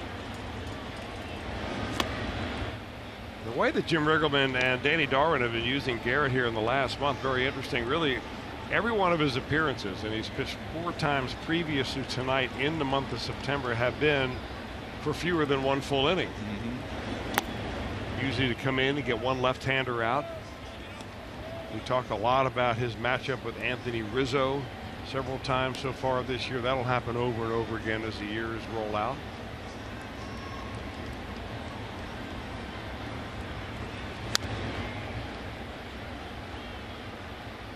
Yeah, I talked to him in depth about those matchups with Rizzo, and he says he knows now in those situations that he's coming in for 1 batter and he can just let it all hang out.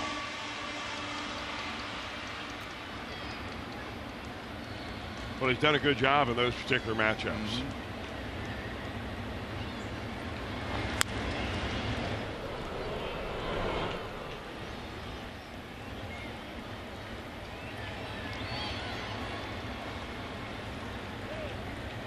Did a nice job in Milwaukee too. He came into a situation in the 7th and only win the Reds got in that series 3-1.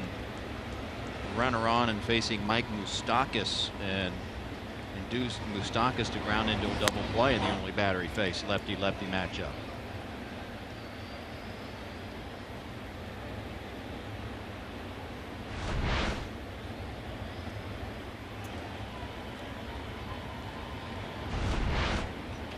He was on his way to the dugout. Can't field it. It wouldn't have made any difference. Sierra's just too quick down the line coming out of the batter's box as he's swinging the bat. And he was about to beat Amir Garrett at the bag anyway. Garrett would have to have fielded this peg from Votto looking behind him. Yeah. And there's no way you're going to do that.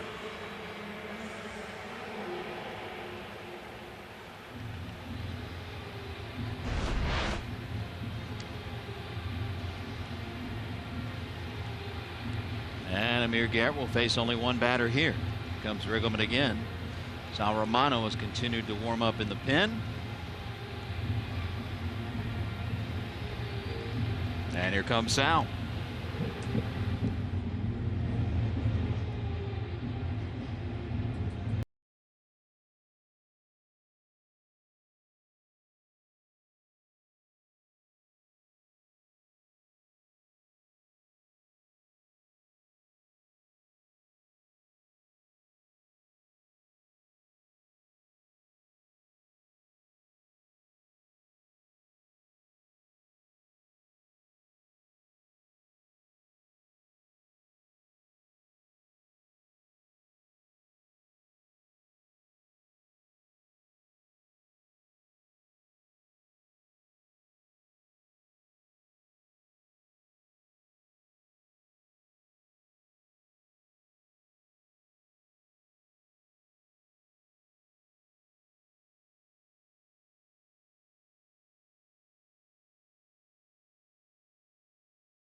And it's been a tough inning so far for the Reds. 3 have come plateward and still some work to do.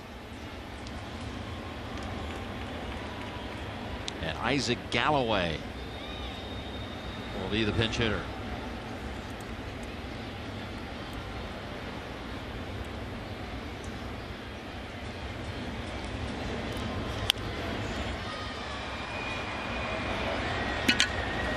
Ned has it.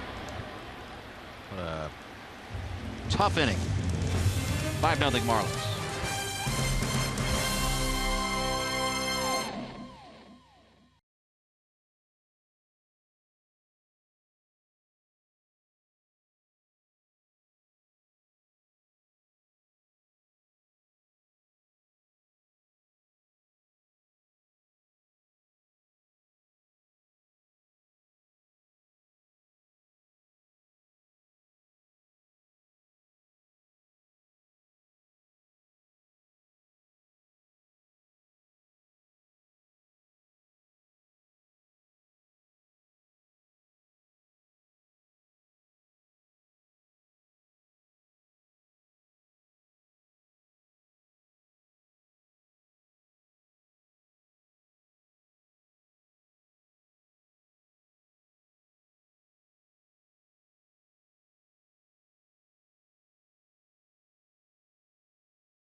A trip for two to see the Reds at spring training in Goodyear, Arizona. Each donation of $25 equals one entry into the sweepstakes. For rules and entry, visit reds.com/spring sweepstakes. Some restrictions apply.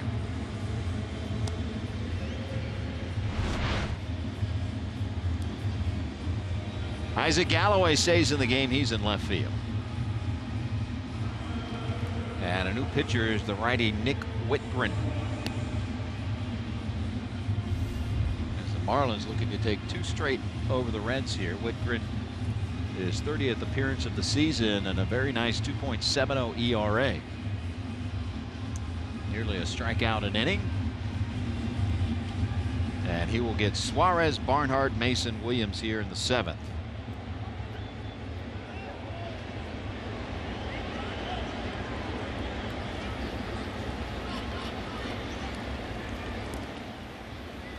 Suarez 1 for 2 here tonight and a walk.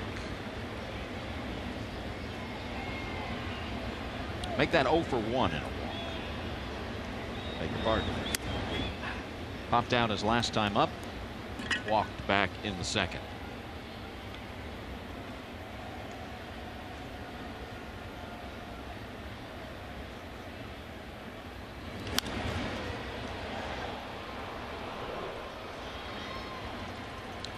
Brinson finally comes down and out number 1.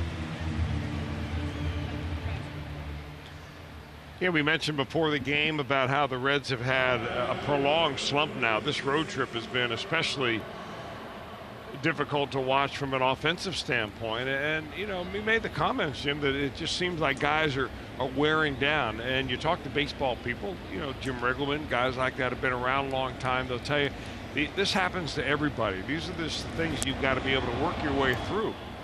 And I see that swing by Suarez. It's just a tad lazy. And, you know, after playing so many games that he's played this year, you can understand why. It's just one of those things you just got to find enough resolve to get you through this last week of the season and find the motivation to do that.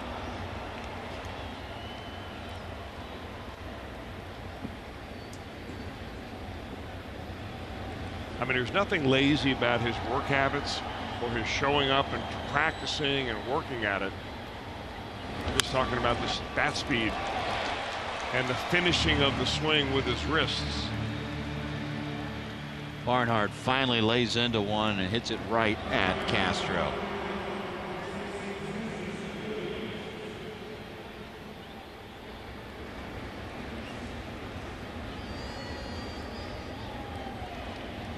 And here's Mason Williams.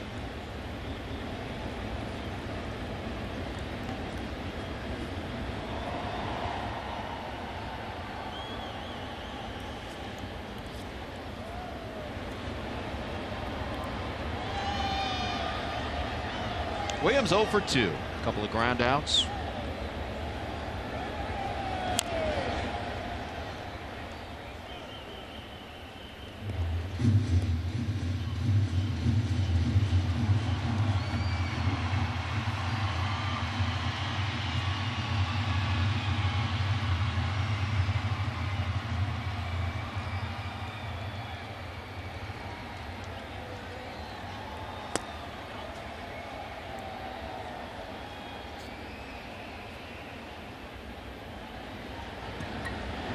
Dilson Herrera on deck for the Reds.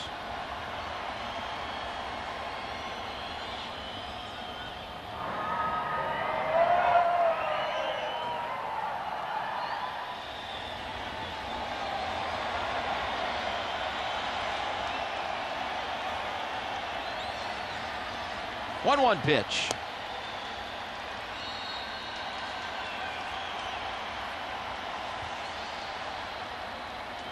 Got a wave going on. There's some gaps where fans are, but they're doing an actually pretty nice job.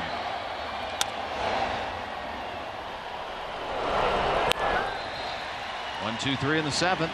Stretch time in Miami.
All the info you need for that day or night's game, as always, presented by Ray St. Clair Roofing. First look at the lineups, features, interviews, tech talk, Tom's tidbits, and more. Michael Lorenzen will close out this series tomorrow. He got a start first in 3 years in Milwaukee and pitched very, very well and earned a start tomorrow. He will get righty Trevor Richards. 1:10 first pitch, 12:30 for Reds Live tomorrow.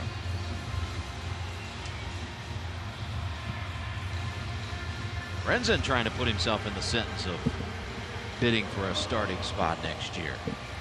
But we'll see. It's a spot start. A couple of them here at the end of the season. The pitcher for the Reds here in the bottom of the seventh is righty Jackson Stevens. 27 games for Jackson this year. A guy that has been kind of the unmentioned pitcher in the bullpen. He's been up and down a couple of times from the minor leagues, but he's also been one of those pitchers that has pitched at the back end of blowout games, sucked up a few extra earned runs here and there, but saved the team and the bullpen some innings. I still think that Stevens is a very interesting piece.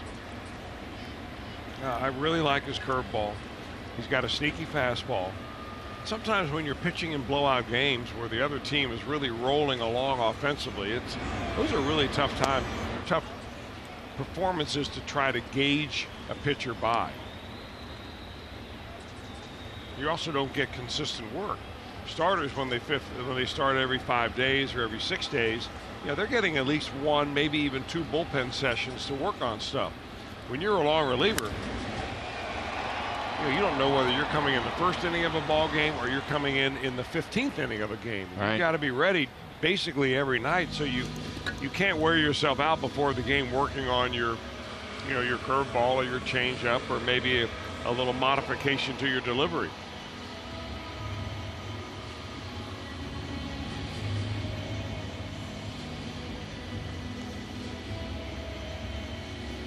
Here's Starlin Castro.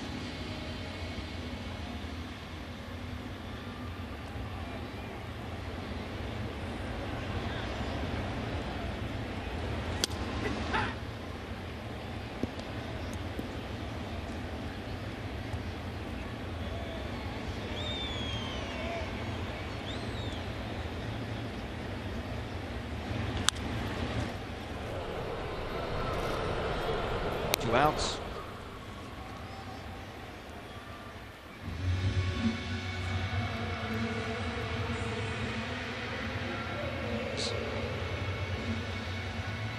Countdown to face-off for the Columbus Blue Jackets is underway as their season openers on October 4th against the Detroit Red Wings. They'll drop the puck for the first time in just 12 days right here on your home for Blue Jackets hockey, Fox Sports Ohio.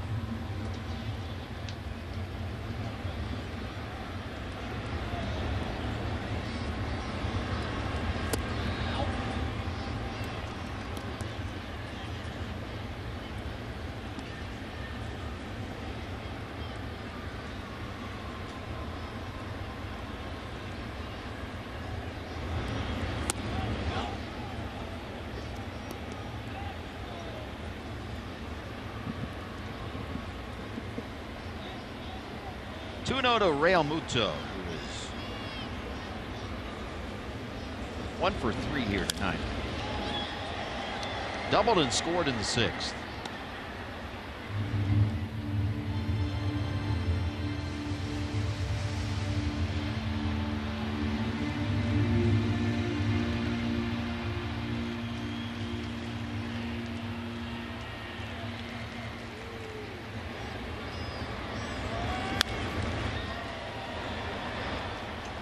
Three up, 3 down for Jackson Stevens in the 7th. Reds need a bunch.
Gabby Guerrero, first pitch swinging and launches one to right center field, and that bad boy is gone.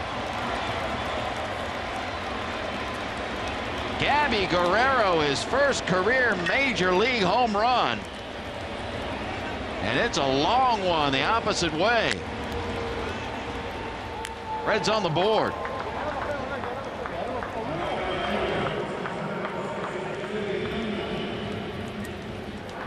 So happy for Gabby Guerrero. He is so excited in there, getting high fives from everybody. He wasted no time in that at bat either. Got a first pitch out over the plate and drove it way out of here, going opposite field. You don't see that happen very often. It takes a poke to get it out of here when you pull it. Take another look.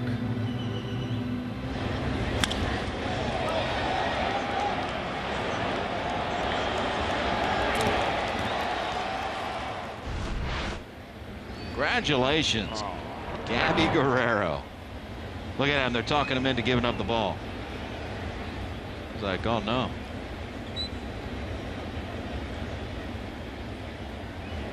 Reds fan out there saying, hey, dude, that's his first.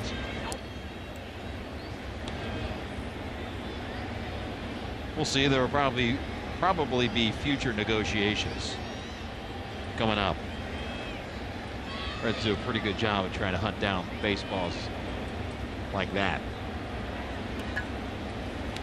Well, I don't recognize him. Is he a Red secret agent out there in right field? He might be.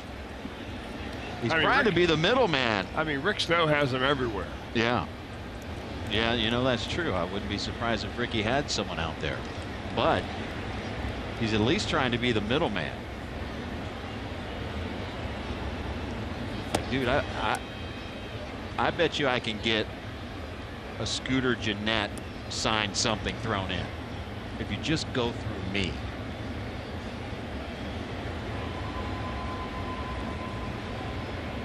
Oh, now the usher's coming up. Everyone's going to get involved here.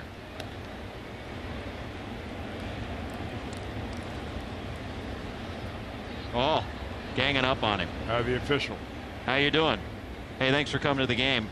Hey, you know, how would you like to go to the Reds clubhouse? And he said back, how about peeling off some C notes? Oh no, he was going to put the ball in his back pocket. Now he's full negotiations going on now. Your people talk to my people. Maybe we can get something done.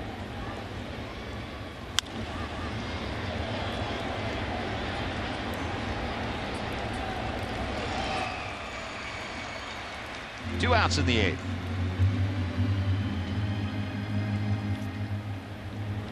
Let's check out our StatCast AI powered by AWS. Home run Guerrero.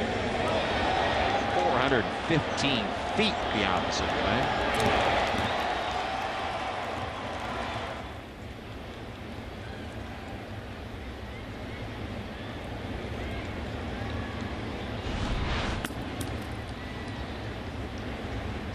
Still no deal struck.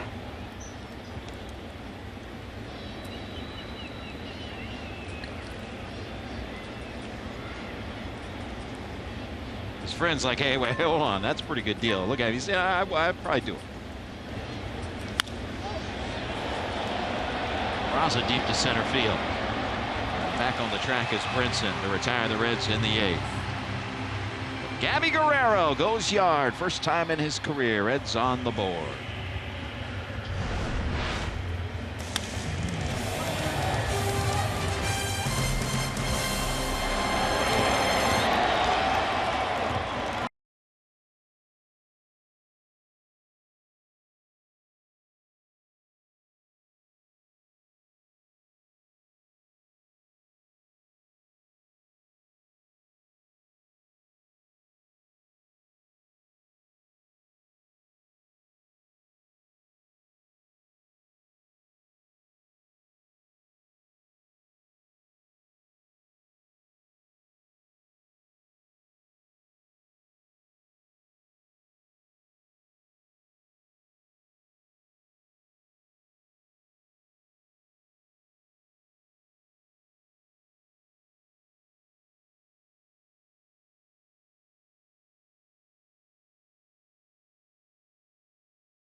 special prices from Frisch's, Montgomery Inn, La Rosa's, Dunkin' Donuts, and many more are going to be given away throughout the game to lucky fans. See your Red Lakes take on the Pirates for as low as $12. Visit Reds.com for tickets. Postcard entries are accepted.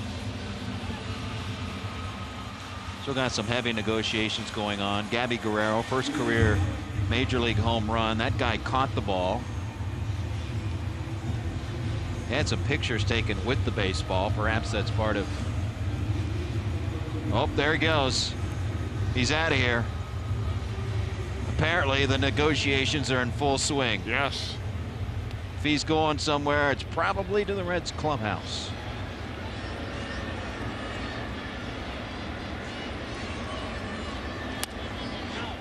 Wonder what it took.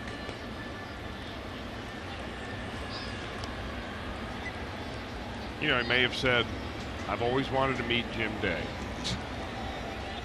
Yeah.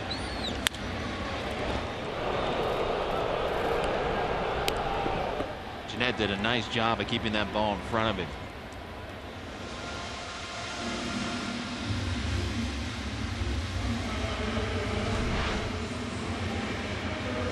This is what you call gobbling up the hard way.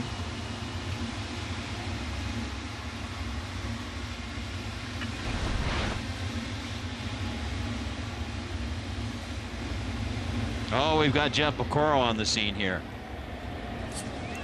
Oh, now he's back in his seats. I want to tell you what this guy's holding out. He brought his own negotiating team did. to the ballpark with him.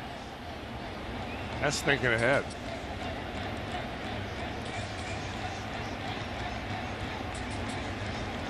Ah, okay. We have a language barrier going on. Not necessarily holding out for a better deal. Trying to understand the deal. Trying to find a translator. No habla inglés. I can guarantee you Jeff Piccolo can do a lot of things, but one of them is not translate.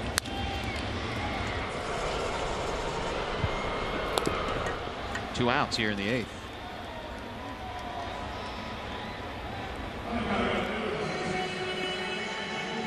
Matt Whistler is the pitcher here in the 8th for the Reds, representing pitcher number 5 on the night. If you're just joining us, Anthony DeSclafani, tough night.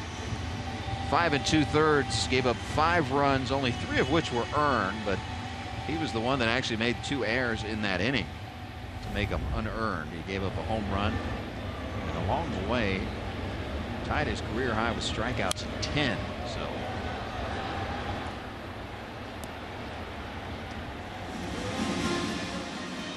imagine right now he doesn't want to hear about those 10 strikeouts. Just a side note to another tough night for DeSclafani here in September.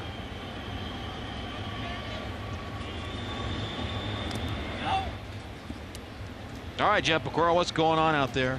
All right, here's the latest. The young man's name is Osmel San Martin, who caught the ball. He is going to go down as soon as the game ends into the Reds clubhouse and meet with Gabby Guerrero, and then I'm sure he'll give him something, maybe a bat or a signed ball, and Osmel will have a great souvenir for a nice catch out here for the first home run in Guerrero's career. Oh, good for him. It's good stuff. And I'm sure that, like I said, some of the Reds players, they always pitch in some extra stuff, extra signed stuff. He will not leave empty, for sure.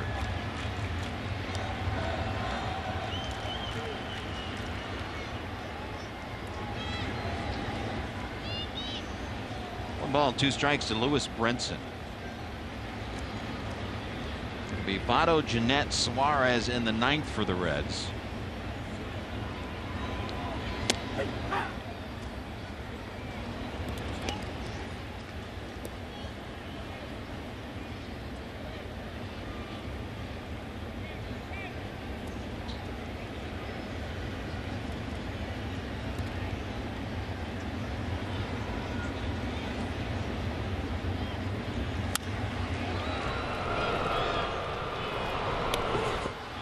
Down go the Marlins here in the 8th.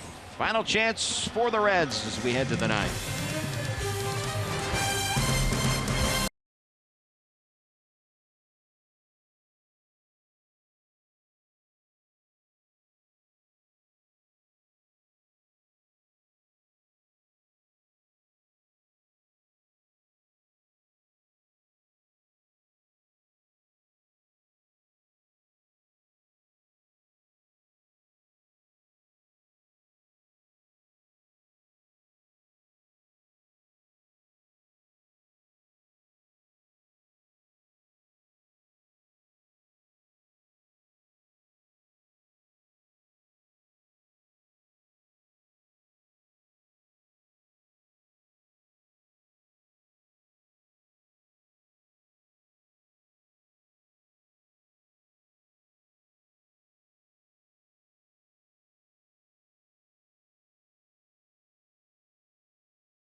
save you 15% or more on car insurance.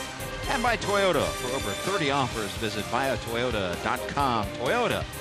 Let's go places. Reds need 4 at least. Here in the 9th, trying to avoid their second straight loss. To the pitch. South Florida Santa's here. You wonder what Santa does in the offseason. It's working on the tan. He's about ready to go crank it up and head north.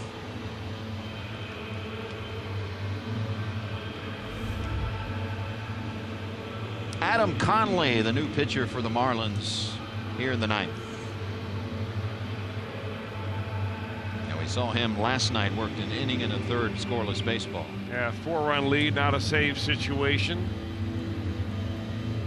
Got a couple of left-handers due up for the Reds here, Votto and Jeanette.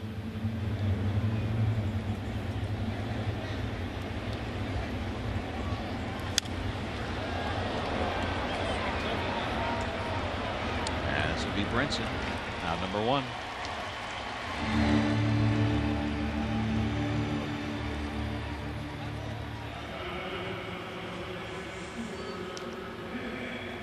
And the batter, Scooter Gennett.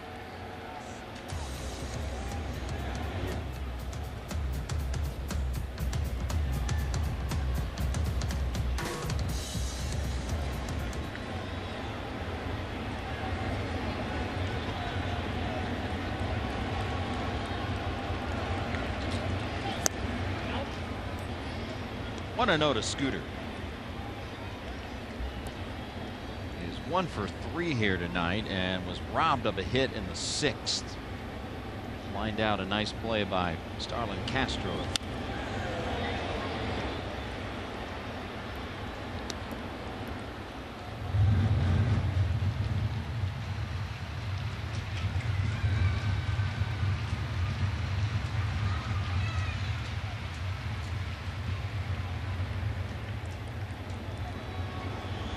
One pitch.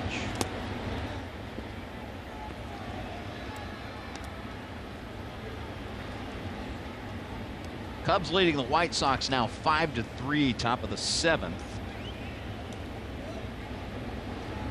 There he goes. Off to the clubhouse.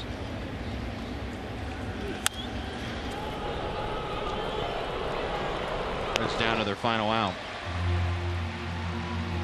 Pittsburgh still leading Milwaukee 2-0. That one has reached the 8th. So if both of those scores hold up, Cubs will go back to a 2.5 game lead in the Central.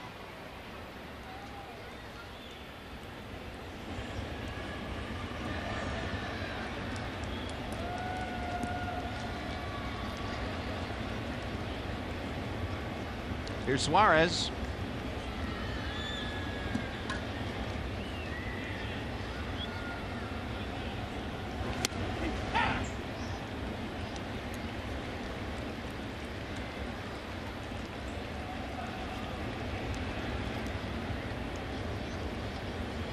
See, they pulled around to the, shifted around to the full side of Suarez.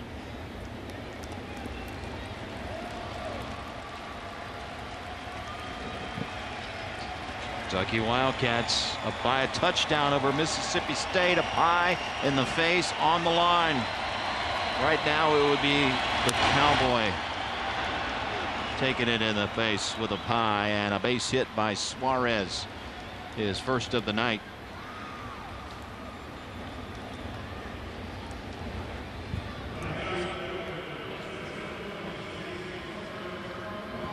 And here's Tucker Barnhart. He'll bat from the right side for the first time tonight.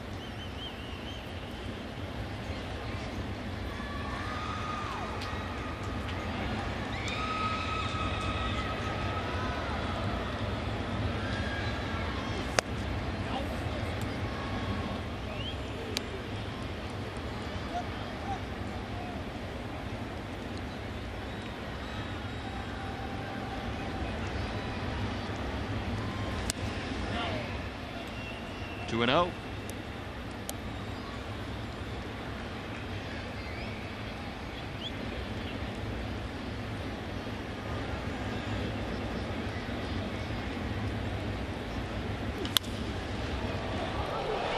play and can't hold on to it though. Anderson. Let's stay alive. That'll be scored a base hit for Tucker.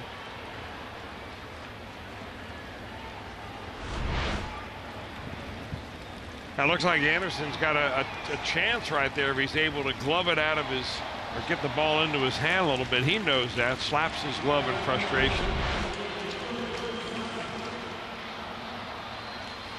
And the Reds will go to their bench, and Don Mattingly wants to know if Casale has already been introduced into the game officially, because he's going to make a move. Kirk Casale indeed announced. Mattingly to the home plate umpire Gary Cederstrom. And 2 outs into the 9th. We will have a new pitcher that will come on for the Marlins.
JT Riddle comes in the double switch. He's at shortstop. And with the righty Kurt Casale at the plate, 2 on 2 outs. It is Drew Steckenrider called upon to try to close the door for the against the Reds here in the 9th.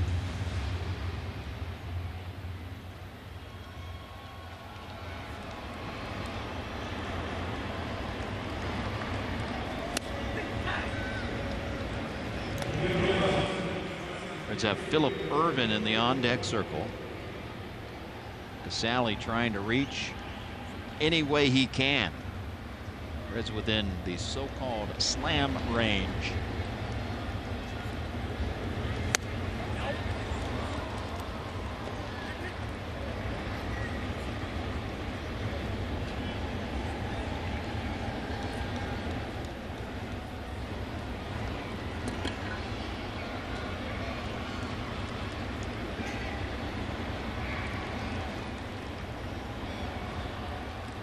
One pitch. It's down to their final strike. Yeah, Steckenrider doesn't waste much time. He's coming right after Casale with heat. Figuring Casale coming off the bench, not warmed up, although, you know, nowadays underneath the stadiums there are batting cages and tees you can kind of get ready with. You're still not up to game speed. You got to be ready to hit the heater coming right out of that on deck circle. Excuse me, swing. And that's the old ball game. Reds offense stalls again here tonight. 5-1 is your final. The Marlins have taken 2 straight over Cincinnati with the wrap-up of a 4-game set coming here tomorrow afternoon. And we'll be back with more here in a moment.